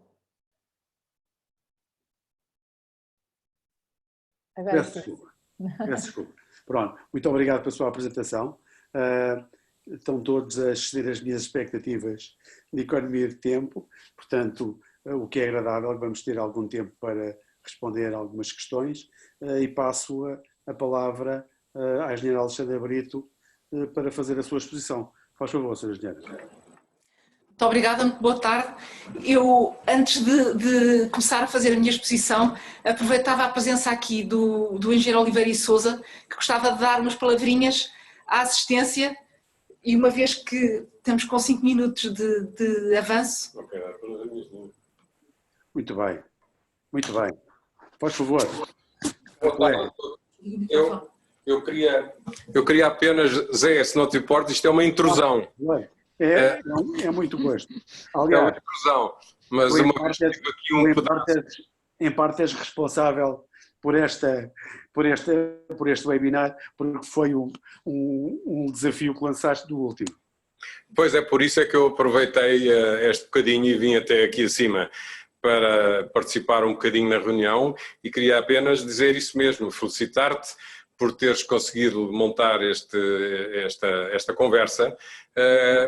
Ainda consegui ouvir um bocadinho ao princípio a intervenção do engenheiro Pimenta Machado, que eu também saúdo, não sei se ele ainda está a assistir, porque isto também é um bocadinho fruto de conversas que temos vindo a desenvolver, porque é uma matéria que obviamente tem interesse e tem necessidade de ser aprofundada, principalmente no setor agrícola, que é o grande utilizador da água.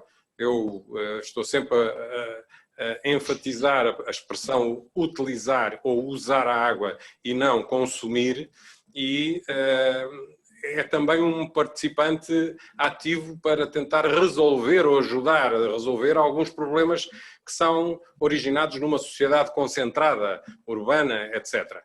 E por isso, além das relações, das questões relacionadas com a carência que o próprio elemento água constitui em vastas regiões do nosso território e da nossa geografia do sul da Europa.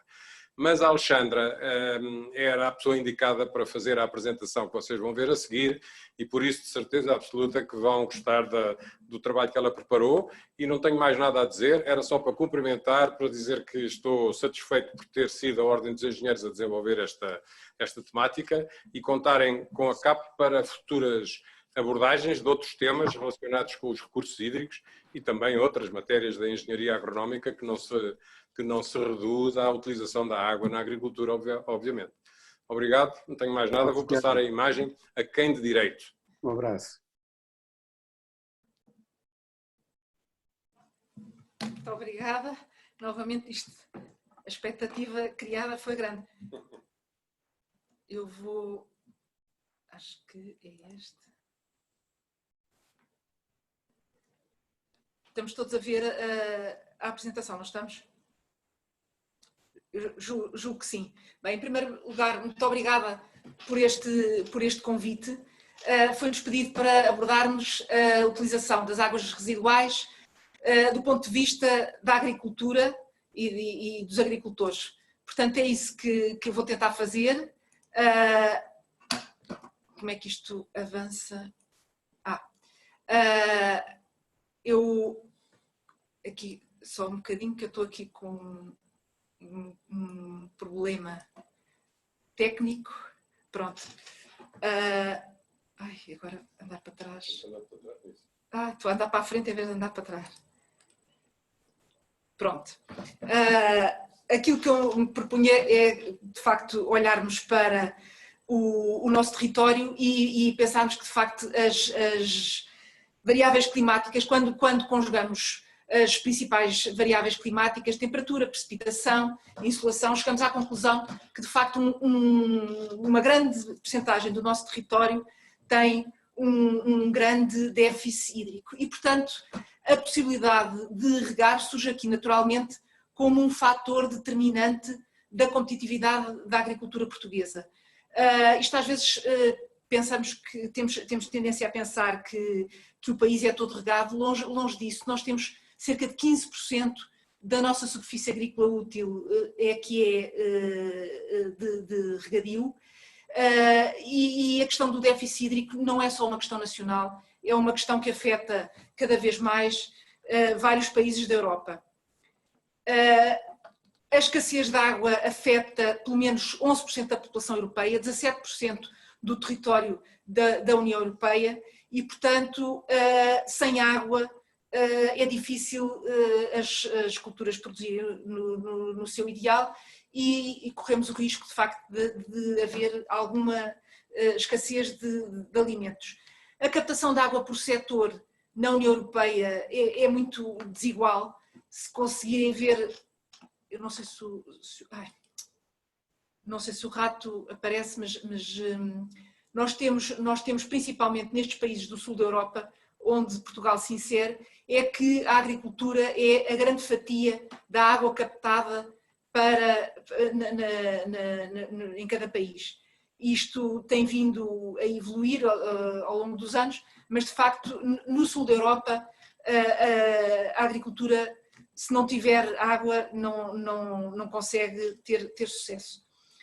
O clima da Europa está a mudar, já várias pessoas falaram nisto, e nós estamos, se calhar, na zona onde a questão vai ser mais problemática. Aquilo que se prevê em termos de disponibilidade de água e de aumento da temperatura acaba por se traduzir num aumento das necessidades de rega.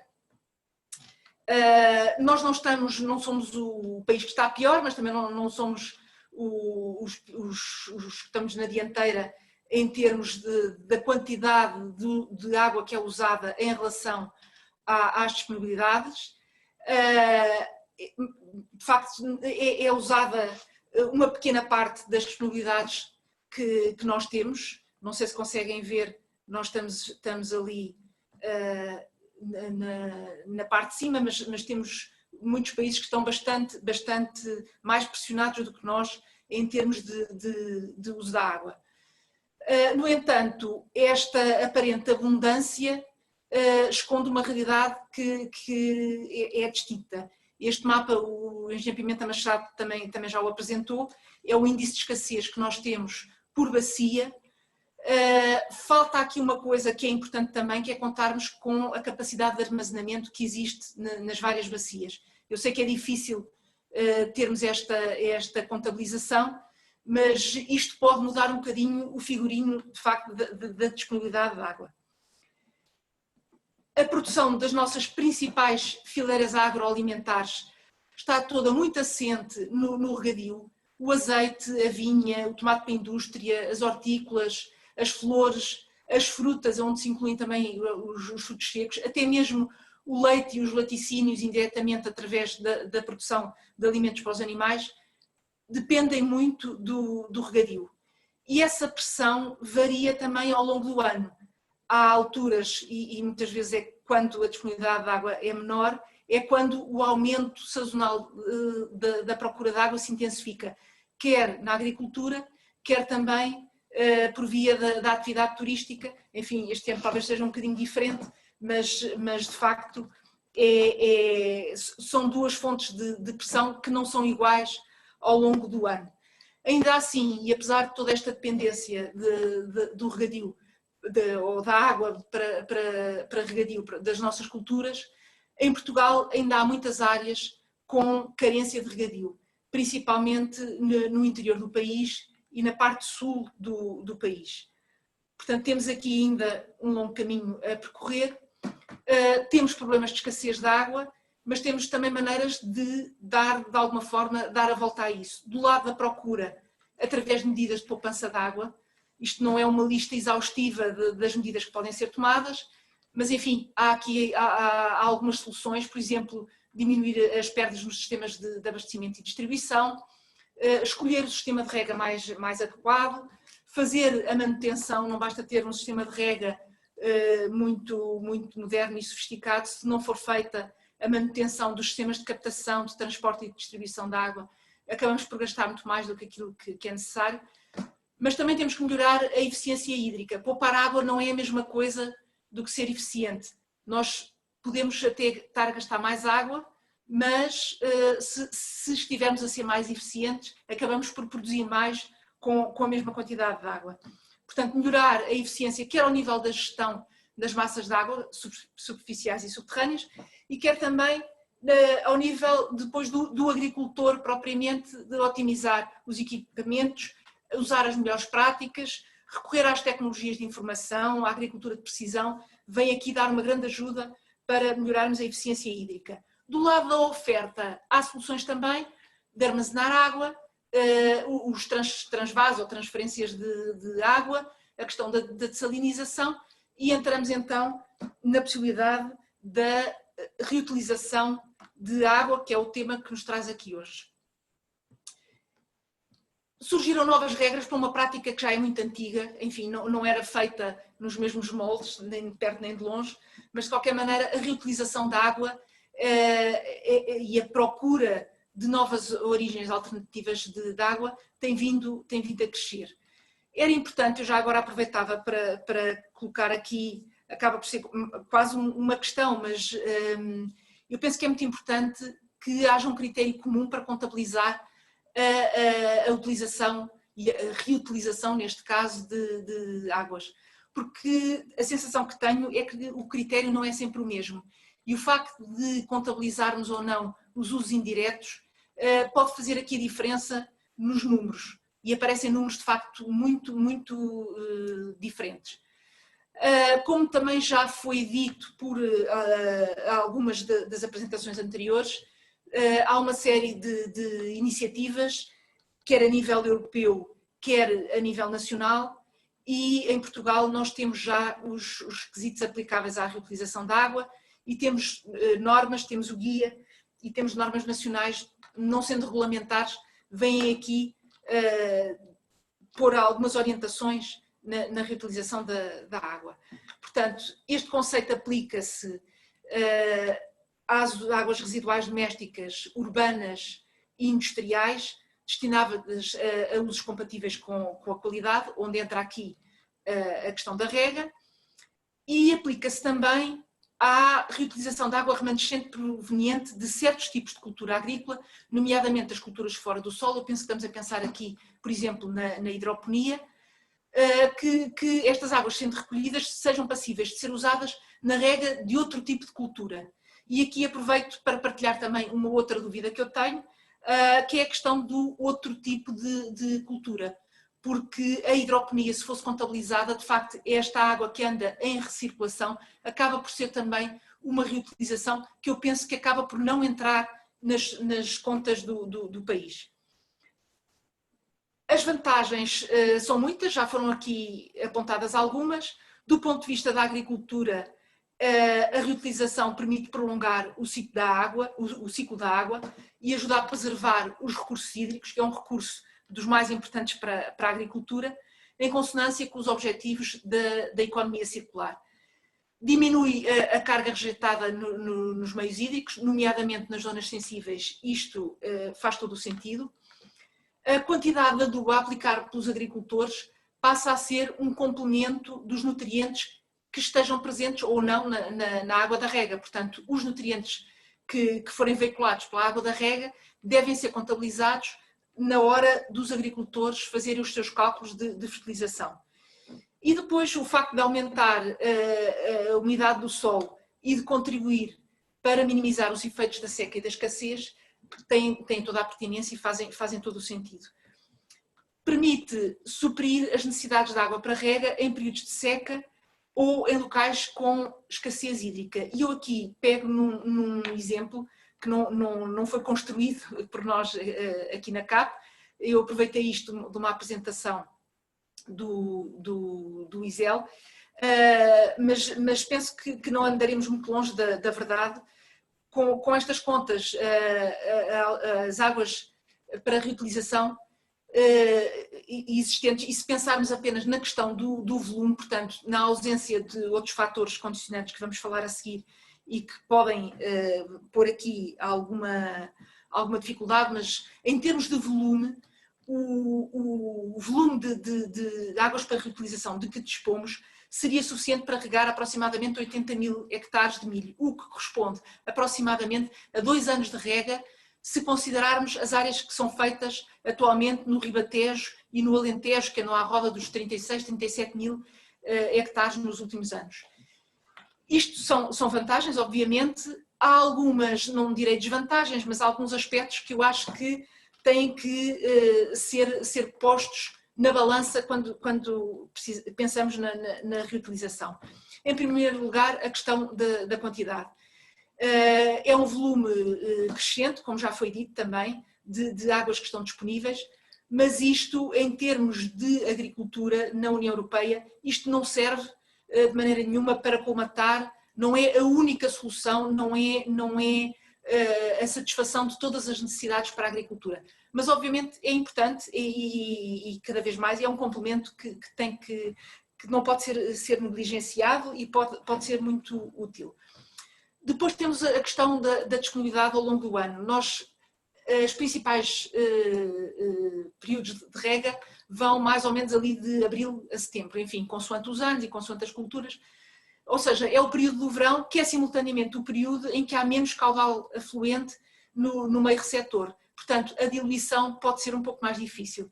Depois, outra questão que também já foi falada, que é a questão da distância entre as hectares e as áreas a regar, a questão do transporte e até da diferença de cota, porque normalmente as hectares estarão mais a jusante e os terrenos a regar estão numa cota mais elevada. As questões económico-financeiras também têm que ser, obviamente, pensadas. Eu vi que no guia a produção vai ser suportada numa análise de custo-eficácia equilibrada e competitiva, é o que se quer, mas os utilizadores também têm que ter aqui um equilíbrio em termos financeiros. Por isso é que dizemos que os custos adicionais de preparação das águas residuais para a reutilização deve ser encarado como uma parte integrante deste ciclo urbano da água. Os agricultores, para as usarem, vão também ter que fazer investimentos em equipamentos de armazenamento, transporte, depois de distribuição e aplicação às culturas, mas também a instalação de barreiras físicas para minimizar a passagem de micro-organismos e outras medidas de prevenção que podem ter custos, a questão das vedações, da sinalização, tudo isso tem custos. Eu tive dificuldade em encontrar valores, mas encontrei umas contas feitas que falavam em 25 cêntimos por metro cúbico nos sistemas centralizados para as águas de classe A. Enfim, isto não pode ser barato, é verdade, os tratamentos não podem ser baratos, mas temos que ver quem é que vai suportar estes custos sob pena de se inviabilizar uma solução que pode ser muito interessante. Depois as questões agronómicas, aquilo que eu já disse que tem que ser encarado como uma solução complementar de outras origens de água superficial, subterrânea ou outras. A questão dos impactos que podem vir para o solo e depois para as águas subterrâneas por via da acumulação. A acumulação de substâncias fitotóxicas nas plantas essas que poderão ser usadas, por exemplo, para a alimentação animal. A questão dos equipamentos de rega, isto é uma faca de dois gumes porque eles são mais sofisticados e mais eficientes, mas ao mesmo tempo são também mais sensíveis, portanto, prevenir a corrosão e principalmente os entupimentos dos sistemas de distribuição. E a questão dos tratamentos eu vi na bibliografia que o cloro iria acidificar a água e poderia torná-la imprópria para algumas culturas mais sensíveis ao cloro. Enfim, há várias medidas que os agricultores podem tomar para prevenir os danos e para otimizar o uso destas águas. Eu vou passar isto à frente. E aprender com as questões regulamentares. Porque... Alexandre, sim, sim. Desculpa, mas queria só avisá-la que já passaram 15 minutos, ok? Muito obrigada, muito obrigada. Estou quase a acabar. As questões regulamentares e o tratamento destas águas, além de dispendioso, eu temo que se torne num processo moroso. Eu sei que é preciso ter cuidados, obviamente, mas isto envolve diversas entidades. Há toda uma emissão de títulos, de licenças, depois os custos associados a isto, das taxas, das cauções, enfim, não quero ser pessimista, mas nós sabemos, pela experiência noutras áreas, que isto às vezes se torna num processo moroso, e se é um processo moroso, quando estamos a falar de regra, a oportunidade é uma questão importante, portanto, acho que temos que ter algum cuidado com isto. Podem existir também limitações legais e normativas que se prendem com áreas com condicionantes. Estou a pensar nas zonas vulneráveis à poluição por nitratos, mas muitas outras em que pode haver algumas limitações ao uso destas águas. Penso que isto nunca deve constituir uma obrigação para os agricultores ou sequer uma condição para a utilização da água ou para os investimentos, mas deve sim ser mais uma opção disponível para a agricultura, à qual os agricultores certamente vão aderir se virem vantagens nisso. Por último, as questões comportamentais. Há que promover a qualidade das águas e a segurança alimentar. Nós já vimos isto também com a questão do uso de composto na agricultura produzido a partir de resíduos ou das lamas. Qualquer problema, por pequeno que seja, pode pôr em causa a utilização de águas residuais tratadas na agricultura, e isto depois tem repercussões económicas gravíssimas, inclusive além fronteiras. Todos estamos lembrados daquele caso da Escherichia coli aqui há uns anos, que provocou um alarme e perdas económicas muito graves na altura, e que depois leva tempo a recuperar.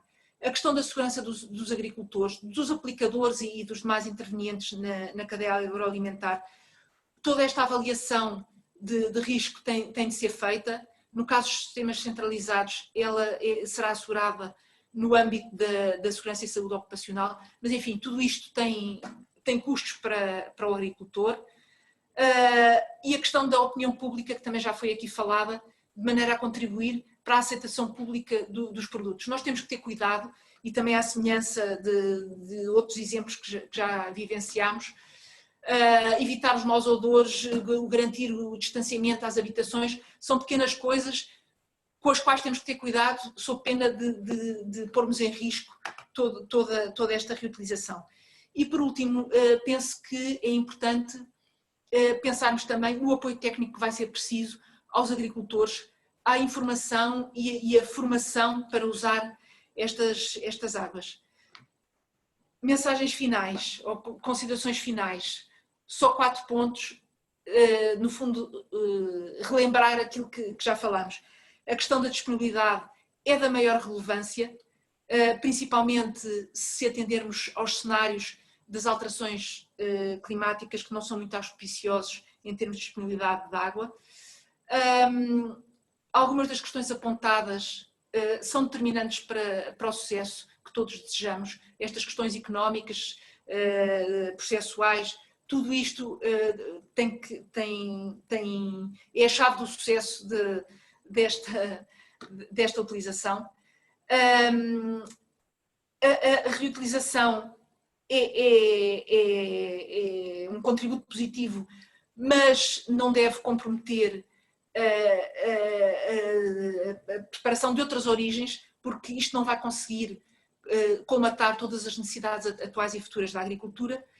E o fechar do ciclo dos nutrientes que a agricultura corporiza ao usar as águas residuais deve ser reconhecida pela administração e pela sociedade em geral como a prestação de mais um serviço ambiental que a agricultura portuguesa vai prestar.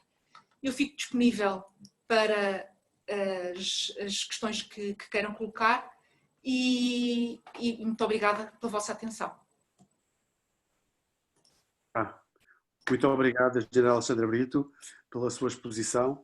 Ora bem, temos ainda 13 minutos para perguntas e respostas. Eu até acho que vou começar já por si, porque tenho aqui duas questões e uma delas é qual será o que é que chama do valor da água para o agricultor. O empreendimento de Alqueva fornece água a uma tarifa em função do custo de eletricidade entre os 5 e os 10 cêntimos. Será este um valor equilibrado? Ou será que podem pagar mais? Eu estou com som, tom. Isto aqui temos que ser cuidadosos. Uma questão é o custo da água, outra coisa é o preço da água. O custo, eu tenho muita dificuldade, porque se formos contabilizar todos os custos que entram aqui, os custos de oportunidade e os custos ambientais, isto, a certa altura, se o preço refletisse esse custo, podia tornar-se incomportável. Eu devo dizer que todos os aproveitamentos hidroagrícolas em Portugal, já há muitos anos, todos têm um preço para a água. Eu até tinha aqui, estava a ver se encontrava o preço da água no Alqueva, que eu penso que é um bocadinho superior ao valor que disse. E de qualquer maneira é diferente no caso do Alqueva, é um sistema moderno e muita da água que é fornecida no Alqueva é fornecida já com pressão para o agricultor, portanto esse custo não é o agricultor que o vai ter que ter na sua exploração. Quando o agricultor paga a água, está já a pagar a energia para a pressurização. Mas essas contas têm que ser feitas. Eu não queria falar num valor concreto para a água, daquilo que eu acho que é justo ou não é justo, que é correto ou não é correto. Acho é que tem que ser um preço dissuasor, ao contrário, um preço atrativo para que os agricultores possam usar esta fonte de água e eventualmente de nutrientes nas suas culturas. Eu tenho aqui, encontrei o despacho isto é só do Alqueva e estes preços são atualizados todos os anos, mas só dizer que no caso do Alqueva, os agricultores, além de pagarem uma taxa que é fixa, uma taxa por hectare, que é chamada taxa de conservação, depois têm a taxa de exploração que varia. Eu tenho aqui, isto são preços de 2017, depois vai sendo atualizado todos os anos, mas são 5,9, 3,8 com pressão ou sem pressão, mas isto tudo a somar depois à tal taxa de conservação. Enfim, depois há pequenas nuances que variam de empreendimento para empreendimento. Por exemplo, no caso do Alqueva, durante os meses de verão o preço é agravado. Há aqui, a fórmula de cálculo não é muito simples, mas enfim, tem que ser um preço justo e acessível, senão não vale a pena pensarmos na reutilização. Muito obrigado. Muito obrigado. Agora tenho aqui uma questão para a engenheira Maria Teresa Santos, tem a ver com a valorização económica das lamas e das águas residuais. Se em relação aos solos mais pobres, as lamas podem ser utilizadas no melhoramento. Se fez alguma valorização nisto? Nós, relativamente às lamas, a valorização que fizemos, ou seja, a pequena análise de custos, não foi uma análise de custos completa, foi relativamente aos custos do envio das lamas para outros destinos, nomeadamente aterro sanitário, não enviando, qual era o valor económico que se poupava. E em termos da digestão anaeróbia, a energia que era produzida e pela venda dessa energia, qual era o retorno económico. Relativamente aos solos pobres, é essencial primeiro analisar os solos, perceber o que é que falta ao solo, é matéria orgânica, é azoto, é fósforo, porque até pela utilização dos fertilizantes sintéticos vão ter uma variabilidade de compostos de azoto e fósforo que infelizmente muitas vezes contribuem para a poluição das águas subterrâneas e superficiais e que já se fala há muito tempo disso. Eu vi que também há uma questão sobre os nitratos. Se compararmos a análise de um fertilizante sintético com uma análise de uma lama, em termos médios, geralmente tem menos quantidade de azoto e menos quantidade de fósforo. Por isso, teoricamente, é menos provável que o excesso fique disponível para as águas subterrâneas e superficiais. Mas é sempre necessário caracterizar os solos, ver o que é que falta. Porque se não tem falta de nutrientes, não vale a pena estarmos a pôr nem lamas, nem fertilizantes sintéticos. Muito bem. Muito obrigado. Se houver depois alguma questão, eu também, como tenho o meu mail disponível na apresentação. Ok. Sim, senhor.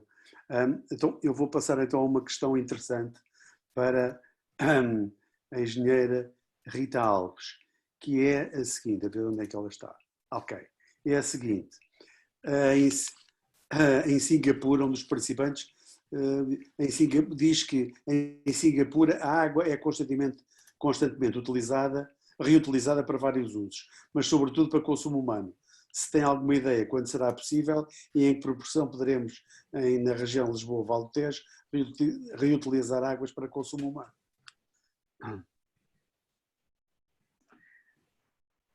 Boa tarde. Eu, na minha opinião, acho que ainda estamos um bocadinho longe da utilização da água residual tratada para fins potáveis. Até porque nós ainda temos água para fins potáveis, principalmente se começarmos a segregar bem o que é que são os fins que precisamos da água potável mesmo para o consumo humano. Singapura, os problemas de escassez hídrica são muito maiores. Mas claro que isto tudo é possível, não é? É a abordagem, no fundo a abordagem Fit for Purpose permite-nos isso. Tudo tem a ver com as tecnologias de tratamento que utilizarmos e do que investirmos para conseguirmos ter uma água residual com fins compatíveis com o uso potável. Ok, muito obrigado. Agora tenho aqui duas questões, tenho aqui mais do que duas questões, mas eu vou selecionar duas para o engenheiro Pimenta Machado, que têm a ver com são questões muito concretas sobre o pós-euro. E, portanto, tem a ver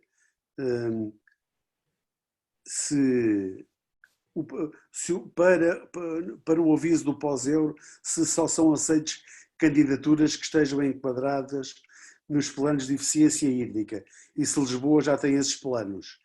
E, por outro lado, uma segunda questão, também relacionada com a mesma matéria, que diz que o aviso do pós-euro para financiamento dos projetos de reutilização define como condução de elegibilidade de o projeto financiado esteja inserido no âmbito de uma missão de serviço público de recolha e tratamento de águas residuais.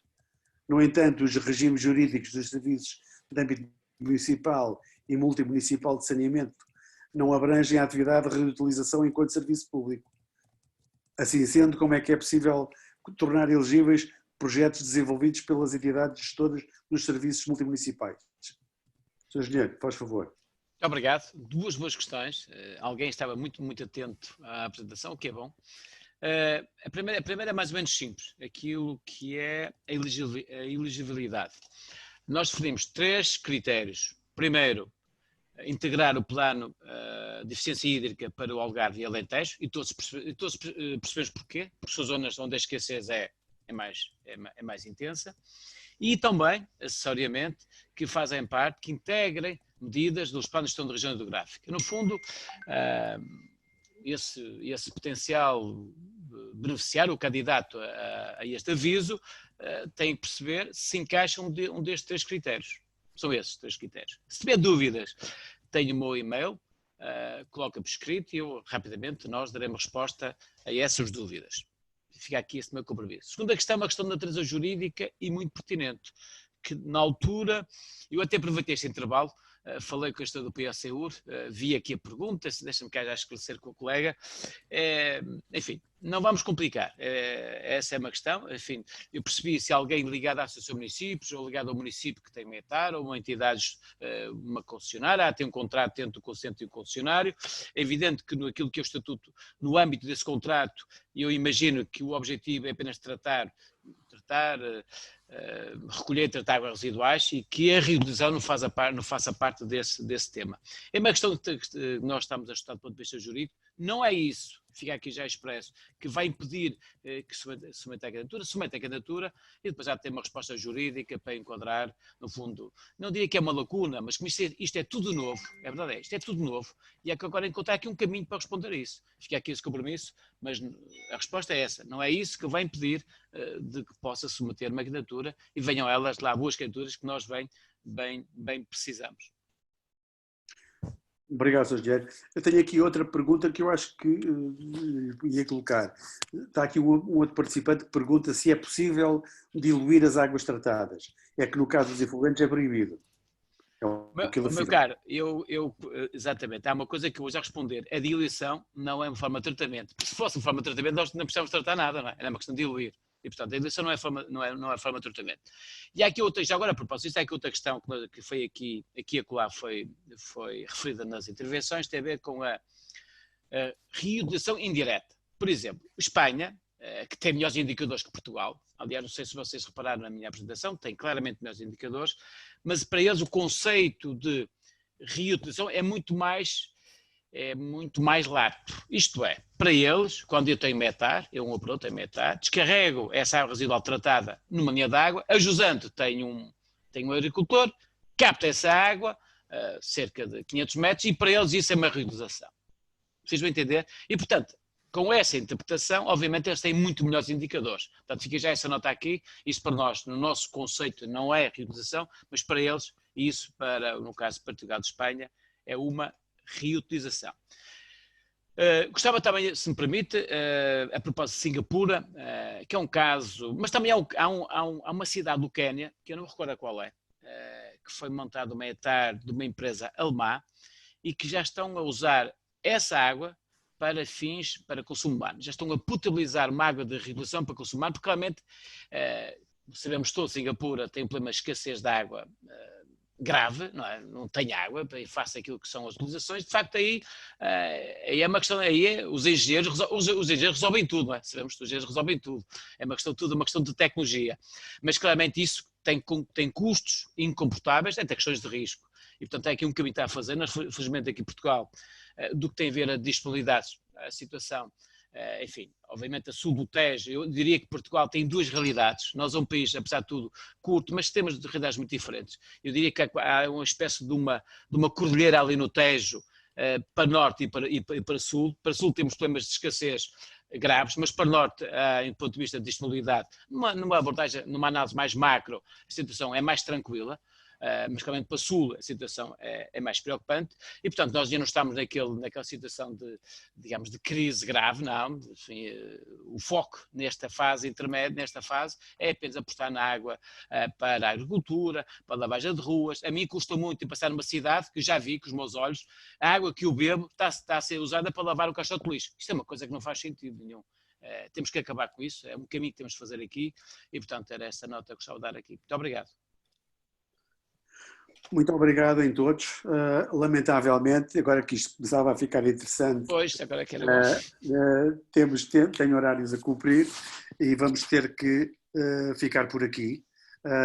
Agradeço a todos os participantes, de uma maneira geral, terem comparecido nesta iniciativa e, em modo muito particular, quero agradecer a todos os palestrantes pelas excelentes apresentações e esclarecimentos que nos permitiram, de alguma forma, enquadrar com algum rigor este tema que começa a ser alvo de muito ruído mediático e opinativo e, portanto, convém encarar as coisas com seriedade. Muito obrigado a todos e até uma próxima oportunidade. Obrigada. Muito obrigado. Obrigada. Obrigada. Obrigada. Obrigada. Obrigado.